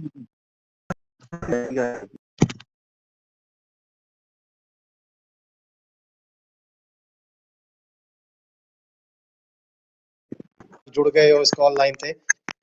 ਸੋ ਕੀ ਕਹਿਣਾ ਚਾਹੋਗੇ ਹੁਣ ਤੁਸੀਂ ਆਪਣੀ ਅਗਲੀ ਕਲਮਨਾਦ ਚੋਂ ਕਿਸ ਗੱਲ ਦਾ ਜ਼ਿਕਰ ਕਰਨਾ ਚਾਹੋਗੇ ਸਾਡੇ ਨਾਲ? ਮੈਂ ਸਰਜੀਤ ਭਾਜੀ ਆਪਣੀ ਇੱਕ ਤੁਹਾਨੂੰ ਦੱਸਣਾ ਚਾਹੁੰਦਾ ਕਿ ਪਹਿਲਾਂ ਥੋੜਾ ਕਲੀਅਰ ਕਰਨਾ ਚਾਹੁੰਦਾ ਕਿ ਗੀਤਕਾਰੀ ਚੋਂ ਸਾਹਿਤ ਵੱਲ ਨੂੰ ਆਉਣ ਦਾ ਜਿਹੜਾ ਇਹ ਮੇਰਾ ਸੀਗਾ, ਮੇਰੀ ਸੋਚ ਸੀਗੀ, ਇਹ ਕਿਉਂ ਬਣੀ। ਮੇਰੀ ਆਵਾਜ਼ ਠੀਕ ਆ ਰਹੀ ਹੈ ਭਾਜੀ? ਜੀ ਜੀ, ਆਵਾਜ਼ ਆ ਰਹੀ ਹੈ ਜੀ। ਇਹ ਜੀ ਜੀ ਜੀ ਭਾਜੀ, ਇਹ ਆਪਾਂ ਅਕਸਰ ਦੇਖਿਆ ਜਾਂਦਾ ਕਿ ਕੋਈ ਵੀ ਗੀਤਕਾਰ ਹੈ, ਚਾਹੇ ਕਿੰਨਾ ਵੀ ਵਧੀਆ ਗੀਤ ਲਿਖ ਲੈਂਦਾ ਹੈ, ਉਹਨੂੰ ਇੰਨੀ ਕੁ ਮਿਹਨਤ ਕਰਨੀ ਪੈਂਦੀ ਹੈ, ਇੰਨੇ ਮਤਲਬ ਗਾਇਕਾਂ ਤੋਂ ਚੱਕਰ ਕੱਟਣੇ ਪੈਂਦੇ ਆ ਆਪਣੇ ਗੀਤ ਲਿਜਾ ਕੇ, ਫਿਰ ਕਿੰਨੀ ਕੁ ਉਹਨੂੰ ਮਤਲਬ ਰਿਸਪੈਕਟ ਦਿੱਤੀ ਜਾਂਦੀ ਆ, ਉਹ ਸਾਰੇ ਮੇਰੇ ਗੀਤਕਾਰ ਵੀ ਜਾਣਦੇ ਆ। ਪਹਿਲੀ ਗੱਲ ਤੇ ਮੇਰਾ ਇਹ ਕਿਸੇ ਨਾ ਕਿਤੇ ਮੈਨੂੰ ਬੜੀ ਘਾੜ ਮਹਿਸੂਸ ਹੁੰਦੀ ਸੀ ਕਿ ਇੰਨਾ ਮਤਲਬ ਲਿਖਦੇ ਵੀ ਆ, ਇੰਨੀ ਮਿਹਨਤ ਵੀ ਕਰਦੇ ਆ, ਕੋਈ ਕਦਰ ਨਹੀਂ ਪੈਂਦੀ। ਸਾਹਿਤ ਇੱਕ ਏਦਾਂ ਦੀ ਮਤਲਬ ਜਿਹਨੂੰ ਆਪਾਂ ਕਹਿ ਸਕਦੇ ਹਾਂ ਕਿ ਮੇਰੇ ਤੇ ਪੂਜਨਯੋਗ ਜਗ੍ਹਾ ਆ ਕਿ ਸਾਹਿਤ ਵੱਲ ਆਉਣ ਦਾ ਮੈਂ ਇਸ ਕਰਕੇ ਸੋਚਿਆ ਕਿਉਂਕਿ ਇਹਦੇ ਵਿੱਚ ਆਪਾਂ ਜੋ ਵੀ ਆਪਾਂ ਪੇਸ਼ ਕਰ ਰਹੇ ਹਾਂ, ਚਾਹੇ ਲਿਖ ਰਹੇ ਹਾਂ, ਆਪਾਂ ਕਿਤਾਬ ਲਿਖੀ ਆ, ਉਹ ਮੇਰੀ ਆ, ਮੈਨੂੰ ਪਤਾ ਹੈ ਕਿ ਮੇਰੀ ਕਿਤਾਬ ਹੈ। ਆਪਾਂ ਗੀਤ ਲਿਖ ਕੇ ਗਾਇਕ ਨੂੰ ਦੇ ਦਿੰਦੇ ਹਾਂ, ਗਾਇਕ ਉਹਨੂੰ ਗਾਉਂਦਾ ਹੈ। ਗੀਤਕਾਰ ਦਾ ਮੋਸਟਲੀ ਆਪਾਂ ਨੂੰ ਕਿੰਨੇ ਵੀ ਵਧੀਆ ਤੋਂ ਵਧੀਆ ਅੱਜ ਕੱਲ੍ਹ ਗੀਤ ਆਪਾਂ ਸੁਣ ਲਈਏ, ਆਪਾਂ ਨੂੰ ਉਹਦਾ ਗੀਤਕਾਰ ਨਹੀਂ ਪਤਾ ਹੁੰਦਾ ਕੌਣ ਆ, ਆਪਾਂ ਨੂੰ ਗਾਇਕ ਪਤਾ ਹੁੰਦਾ ਗਾਇਕ ਕੌਣ ਆ, ਕਿਹਨੇ ਗਾਇਆ। ਜੀ ਜੀ। ਸੋ ਗੀਤਕਾਰ ਦੀ ਕਿਤੇ ਨਾ ਕਿਤੇ ਜੋ ਉਹਨੂੰ ਪਹਿਚਾਣ ਚਾਹੀਦੀ ਆ, ਉਹ ਗੀਤਕਾਰੀ ਵਿੱਚ ਨਹੀਂ ਮਿਲਦੀ। ਇਹ ਮੇਰੀ ਮਤਲਬ ਪਰਸਨਲ ਜੋ ਮੇਰੇ ਰਿਵਿਊ ਨੇ। ਸੋ ਮੈਂ ਇਸ ਕਰਕੇ ਹੀ ਸਾਹਿਤ ਵੱਲ ਨੂੰ ਆਉਣ ਦਾ ਸੋਚਿਆ ਤੇ ਆਪਣੀ ਇਹ ਕਿਤਾਬ ਜਿਹੜੀ ਕਲਮਨਾਦ ਸੀ ਇਹ ਲਿਖੀ ਤੇ ਛਪਵਾਈ। ਤੇ ਉਸ ਤੋਂ ਬਾਅਦ ਮੈਨੂੰ ਇਹ ਜਿੰਨਾ ਵੀ ਮਤਲਬ ਕਵਿਤਾ, ਗਜ਼ਲ, ਸੌਰੀ ਕਵਿਤਾ, ਨਜ਼ਮ ਤੇ ਗੀਤ ਸੀ, ਇਹਨਾਂ ਸਭ ਤੋਂ ਮਤਲਬ ਮੈਨੂੰ ਜ਼ਿਆਦਾ ਜਿਹੜਾ ਪਿਆਰ ਸੀ ਮੇਰਾ ਗਜ਼ਲ ਨਾਲ ਸੀ। ਸੋ ਗਜ਼ਲ ਆਪਾਂ ਹਰ ਇੱਕ ਮਤਲਬ ਜਿਹੜੇ ਲਿਖਦੇ ਨੇ, ਜਾਂ ਤੁਸੀਂ ਵੀ ਬੜੇ ਵਿਦਵਾਨ ਹੋ, ਤੁਸੀਂ ਜਾਣਦੇ ਹੋ ਗਜ਼ਲ ਲਿਖਣਾ ਬੜਾ ਔਖਾ ਕੰਮ ਹੈ। ਵਾਕਈ ਬਹੁਤ ਬਰੀਕੀਆਂ ਨੂੰ ਪੜ੍ਹਨਾ, ਉਹਨੂੰ ਲਿਖਣਾ ਬਹੁਤ ਔਖਾ ਹੋ ਜਾਂਦਾ ਹੈ, ਬੜਾ ਔਖਾ ਹੈ। ਹਾਂਜੀ, ਤੋਂ ਮੇਰੇ ਦੋਸਤ ਨੇ ਪ੍ਰੋਫੈਸਰ ਜਸਵੀਰ ਸਿੰਘ ਜੀ ਨਕੋਦਰ ਤੋਂ, ਜੋ ਸਾਡੀ ਲਫ਼ਜ਼ਾਂ ਦੀ ਦੁਨੀਆ ਸਾਹਿਤ ਸਭਾ ਦੇ ਪ੍ਰਧਾਨ ਵੀ ਨੇ, ਤੋਂ ਮੈਂ ਉਪ ਪ੍ਰਧਾਨ ਆ ਉਸ ਸਭਾ ਦਾ। ਉਹਨਾਂ ਨੇ ਮੈਨੂੰ ਕਿਹਾ ਕਿ ਜਿਹੜੀ ਗਜ਼ਲ ਮਤਲਬ ਸਿੱਖੀ ਜਾਵੇ, ਜ਼ਰੂਰੀ ਹੈ। ਇਹ ਮੇਰਾ ਖੁਦ ਦਾ ਮੰਨਣਾ ਸੀ, ਤੇ ਉਹਨਾਂ ਨੇ ਮੈਨੂੰ ਮਤਲਬ ਬੜਾ ਵਧੀਆ ਇਹ ਦੱਸਿਆ ਕਿ ਗਜ਼ਲ ਜਿਹੜੀ ਸਿੱਖ ਲੈਣੀ ਹੈ ਨਾ, ਆਪਾਂ ਚਾਹੇ ਕਿੰਨਾ ਵੀ ਪੜ੍ਹ ਲਈਏ ਸਰਜੀਤ ਭਾਈ, ਕਿੰਨੇ ਮੈਂ ਬਹੁਤ ਕਿਤਾਬਾਂ ਪੜ੍ਹੀਆਂ, ਬੜਾ ਮੈਂ ਸਾਹਿਤ ਨੂੰ ਪੜ੍ਹਿਆ ਹੈ, ਕਿੰਨਾ ਵੀ ਪੜ੍ਹ ਲਈਏ, ਪਰ ਜਦ ਤੱਕ ਇੱਕ ਉਸਤਾਦ, ਇੱਕ ਗੁਰੂ ਆਪਣੇ ਸਿਰ ਤੇ ਹੱਥ ਨਹੀਂ ਰੱਖਦਾ ਹੈ ਨਾ, ਆਪਾਂ ਨੂੰ ਉਹਦੀਆਂ ਬਰੀਕੀਆਂ ਦਾ, ਉਹਨਾਂ ਦਾ ਆਪਾਂ ਨੂੰ ਪਤਾ ਨਹੀਂ ਲੱਗ ਸਕਦਾ। ਕਿਤਾਬਾਂ ਕਿੰਨੀਆਂ ਵੀ ਪੜ੍ਹ ਲਈਏ। ਬਿਲਕੁਲ ਸਹੀ ਗੱਲ ਹੈ ਜੀ। ਸੋ ਰੋਸ਼ਨ ਸਾਹਿਬ, ਮਤਲਬ ਰੋਸ਼ਨ ਬਹੁਤ ਵੱਡਾ ਨਾਮ ਹੈ ਗਜ਼ਲ ਦੇ ਵਿੱਚ, ਉਸਤਾਦ ਗੁਰਦਿਆਲ ਰੋਸ਼ਨ ਜੀ। ਸੋ ਉਹਨਾਂ ਨੂੰ ਮੈਂ ਜਾ ਕੇ ਮਿਲਿਆ, ਉਹਨਾਂ ਪੈਰੀਂ ਹੱਥ ਲਾਇਆ, ਤੇ ਉਹਨਾਂ ਨੂੰ ਮੈਂ ਕਿਹਾ ਕਿ ਗੁਰੂ ਜੀ, ਮੈਨੂੰ ਮਤਲਬ ਮੈਂ ਤੁਹਾਡੀ ਰਹਿਨੁਮਾਈ ਚਾਹੁੰਦਾ, ਕਿ ਮੈਂ ਲਿਖਣਾ ਤੇ ਜਾਣਦਾ ਥੋੜਾ ਬਹੁਤਾ, ਤੁਹਾਡੀ ਕਿਰਪਾ ਹੋ ਜਾਵੇ ਤਾਂ ਹੋਰ ਨਿਖਾਰ ਆ ਜਾਊਗਾ। ਸੋ ਉਹਨਾਂ ਨੇ ਬੜੀ ਵੱਡਾ ਦਿਲ ਦਿਖਾਉਂਦੇ ਹੋਏ ਕਿਹਾ ਕਿ ਮੈਂ ਜ਼ਰੂਰ ਤੈਨੂੰ ਸਿਖਾਵਾਂਗਾ।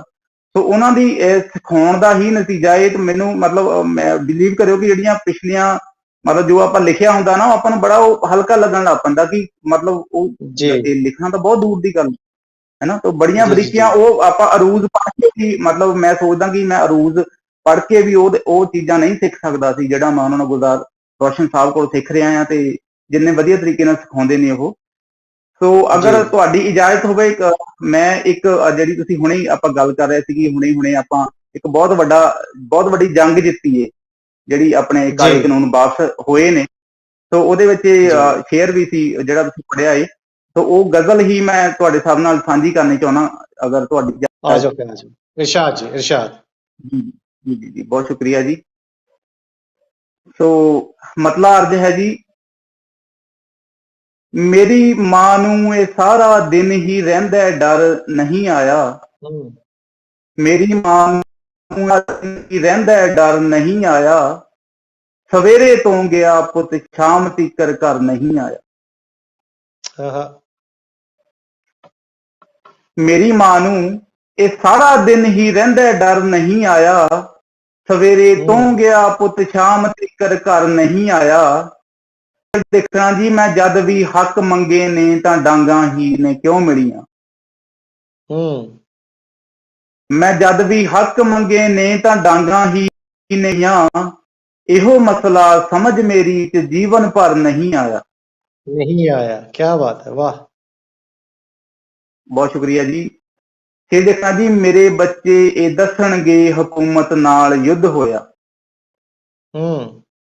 ਮੇਰੇ ਬੱਚੇ ਇਹ ਦੱਸਣਗੇ ਹਕੂਮਤ ਨਾਲ ਯੁੱਧ ਹੋਇਆ, ਤਾਂ ਸਾਡਾ ਬਾਪ ਲੜਿਆ ਸੀ ਝੁਕਾ ਕੇ ਸਰ ਨਹੀਂ ਆਇਆ, ਨਹੀਂ ਮੁੜਿਆ। ਕਿਆ ਬਾਤ ਹੈ, ਬਹੁਤ ਸ਼ੁਕਰੀਆ ਜੀ। ਫਿਰ ਦੇਖਣਾ ਜੀ, ਮੈਂ ਉਹਦੇ ਮਹਿਲ ਫਰਿਆਦੀ ਕਈ ਵਾਰੀ ਗਿਆ ਬਣ ਕੇ, ਮੈਂ ਉਹਦੇ ਮਹਿਲ ਕਈ ਵਾਰੀ ਫਰਿਆਦੀ ਗਿਆ ਬਣ ਕੇ, ਹੈ ਮਿਲਣਾ ਦੂਰ ਦੀ ਗੱਲ ਉਹ ਤਾਂ ਖੋਲਣ ਨਹੀਂ ਆ। ਤੁਸੀਂ ਇਨਸਾਨ ਅਖਵਾਉਣੇ ਦੇ ਕਾਬਿਲ ਹੀ ਹੋ, ਫਿਰ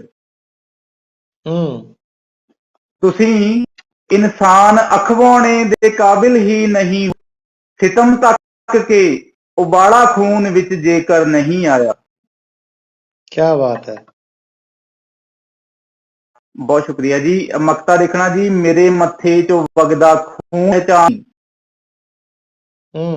ਮੇਰੇ ਮੱਥੇ ਚੋਂ ਵਗਦਾ ਖੂਨ ਹੀ ਪਹਿਚਾਨ ਹੈ ਮੇਰੀ, ਹੋਰਾਂ ਵਾਂਗ ਲਣਖ ਆਪਣੀ ਹਰ ਨਹੀਂ ਆਇਆ, ਮੈਂ ਹੋਰਾਂ ਵਾਂਗ ਲੱਦੜ ਅਣਖ ਆਪਣੀ ਹਰ ਨਹੀਂ ਆਇਆ, ਮੇਰੀ ਮਾਂ ਨੂੰ ਇਹ ਸਾਰਾ ਦਿਨ ਹੀ ਰਹਿੰਦਾ ਡਰ ਨਹੀਂ ਆਇਆ, ਸਵੇਰੇ ਤੋਂ ਗਿਆ ਪੁੱਤ ਸ਼ਾਮ ਤੀਕਰ ਘਰ ਨਹੀਂ ਆਇਆ।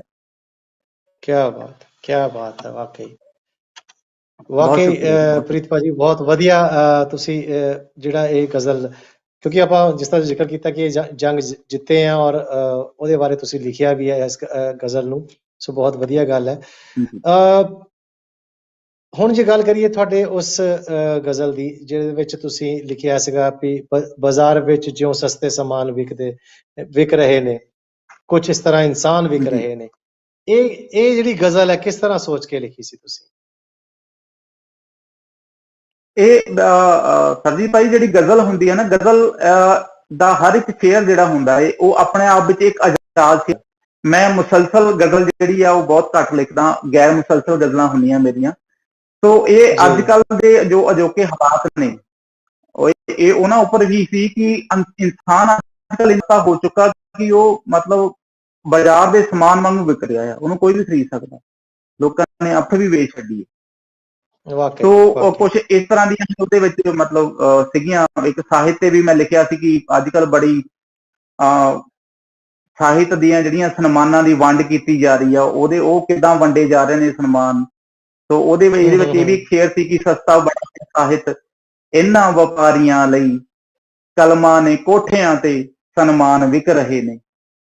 ਸੋ ਇਹੋ ਜੀ ਇਸ ਗਜ਼ਲ ਦੇ ਸ਼ੇਅਰ ਨੇ ਜੀ। ਸੋ ਕਿਹੜੀ ਗਜ਼ਲ ਸਾਡੇ ਨਾਲ ਹੋਰ ਸਾਂਝੀ ਚਾਹੋਗੇ? ਮੈਂ ਇਹੋ ਗਜ਼ਲ ਹੀ ਜਿਹੜੀ ਆਪਾਂ ਗੱਲ ਕਰ ਰਹੇ ਸੀ, ਇਹੀ ਮੈਂ ਤੁਹਾਡੇ ਨਾਲ ਬੋਲ ਕੇ ਸਾਂਝੀ ਕਰਦਾ। ਆ ਜਾਓ ਫਿਰ। ਜੀ ਜੀ। ਫਾਇਲਾਤੁਨ ਮਫਊਲ ਫਾਇਲਾਤੁਨ। ਸੋ ਮਤਲਬ ਦੇਖਿਆ ਜੀ, ਬਾਜ਼ਾਰ ਵਿੱਚ ਜਿਉਂ ਸਸਤੇ ਸਾਮਾਨ ਵਿਕ ਰਹੇ ਨੇ, ਕੁਝ ਇਸ ਤਰ੍ਹਾਂ ਹੀ ਅੱਜ ਕੱਲ ਇਨਸਾਨ ਵਿਕ ਰਹੇ ਨੇ। ਵਾਹ, ਬਹੁਤ ਸ਼ੁਕਰੀਆ ਜੀ। ਬਾਜ਼ਾਰ ਵਿੱਚ ਜਿਉਂ ਸਸਤੇ ਸਾਮਾਨ ਵਿਕ ਰਹੇ ਨੇ, ਕੁਝ ਇਸ ਤਰ੍ਹਾਂ ਹੀ ਅੱਜ ਕੱਲ ਇਨਸਾਨ ਵਿਕ ਰਹੇ ਨੇ। ਸੋ ਸ਼ੇਰ ਦੇਖਣਾ ਜੀ, ਵਿਕ ਚੁੱਕੇ ਆ ਮੈਂ ਸਾਰਾ ਤੈਨੂੰ ਹੀ ਪਾਉਣ ਖਾਤਰ। ਵਿਕ ਚੁੱਕੇ ਆ ਮੈਂ ਸਾਰਾ ਤੈਨੂੰ ਹੀ ਪਾਉਣ ਖਾਤਰ, ਸਾਹ ਹੀ ਬਚੇ ਸੀ ਉਹ ਵੀ ਐ ਜਾਨ ਵਿਕ ਰਹੇ ਨੇ। ਕਿਆ ਬਾਤ ਹੈ, ਵਾਹ, ਬਹੁਤ ਖੂਬ। ਬਹੁਤ ਸ਼ੁਕਰੀਆ ਜੀ। ਸ਼ੇਰ ਦੇਖਣਾ ਜੀ, ਸਸਤਾ ਹੈ ਸਾਹਿਤ ਵਪਾਰੀਆਂ ਲਈ, ਸਸਤਾ ਬੜਾ ਹੈ ਸਾਹਿਤ ਇਹਨਾਂ ਵਪਾਰੀਆਂ ਲਈ, ਕਲਮਾਂ ਨੇ ਕੋਠਿਆਂ ਤੇ ਸਨਮਾਨ ਵਿਕ ਰਹੇ। ਵਾਹ। ਸੋ ਅਗਲਾ ਸ਼ੇਰ ਦੇਖਣਾ ਜੀ, ਮੈਨੂੰ ਨਜ਼ਰ ਹੈ ਆਉਂਦੀ ਹਰ ਬਾਗ ਵਿੱਚ ਉਦਾਸੀ। ਮੈਨੂੰ ਨਜ਼ਰ ਹੈ ਆਉਂਦੀ ਹਰ ਬਾਗ ਵਿੱਚ ਉਦਾਸੀ, ਜਿਸ ਦਿਨ ਤੋਂ ਤਿਤਲੀਆਂ ਦੇ ਈਮ ਵਿਕ ਰਹੇ ਨੇ। तो एक शेर काबिले गौर है जी, वर्तमाना है सिसकियां दबी नचदी ते गा रही जो, है सिसकियां दबाउंदी नचदी ते गा रही जो, मुजरा नहीं ए उसदे अरमान विक रहे ने। क्या है सिसकियां दबाउंदी ते गा रही जो, मुजरा नहीं ए उसदे अरमान विक रहे ने। तो एक अजोके हालातां दे मकता है जी, गौर फरमाना, झुग्गियां चों मिल रही है वंगार उस नूं हुण। झुग्गियां चों मिल रही है वंगार उस नूं हुण, इस दौर अंदर लद्दड़ धनवान विक रहे ने। बाजार विच जिउं सस्ते सामान विक रहे ने, कुछ इस तरह ही अजकल इंसान विक रहे। क्या बात है, क्या बात है। वाकई बहुत खूबसूरत तरीके नाल तुसीं इस जिहड़ी गज़ल नूं साडे नाल साझा कीता है।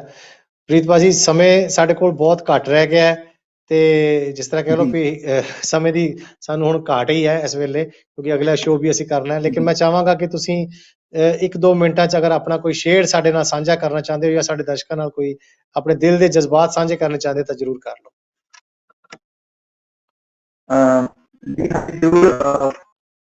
एक मैं गजल दे 2 शेर होर बोल देना सर जी। जी इरशाद जी, आ जाओ।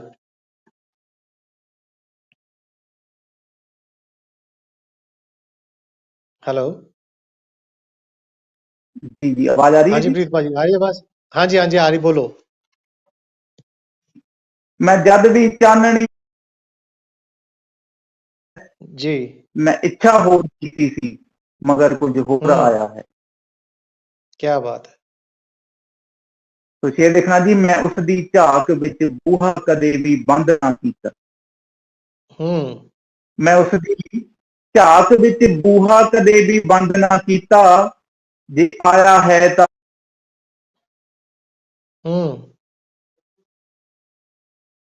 ਅਗਲਾ ਸ਼ੇਰ ਦੇਖਣਾ ਜੀ, ਉਹਦਾ ਕਿਰਦਾਰ ਹੋ ਚੁੱਕਿਆ ਹੈ ਕਿਸੇ ਬਹਿਰੂਪੀਏ ਵਰਗਾ। ਉਹਦਾ ਕਿਰਦਾਰ ਹੋ ਚੁੱਕਿਆ ਹੈ ਕਿਸੇ ਬਹਿਰੂਪੀਏ ਵਰਗਾ, ਮਿਲਣ ਮੈਨੂੰ ਉਹ ਲਾ ਕੇ ਨਿਤ ਚਿਹਰਾ ਹੋਰ ਆਇਆ ਹੈ। तो ਇਹ ਗਜ਼ਲ ਕਾਫੀ ਲੰਬੀ ਹੈ। ਇੱਕ ਮਕਤਾ ਹੈ ਕਿ ਆਪ ਜੀ ਤੋਂ ਖਿਮਾ ਚਾਹਾਂਗਾ ਕਿ ਗਏ ਮੁੜਦੇ ਨੇ ਕਦ ਲੱਦਰ ਨੂੰ ਇਹ ਗੱਲ ਕੌਣ ਦੱਸੇਗਾ।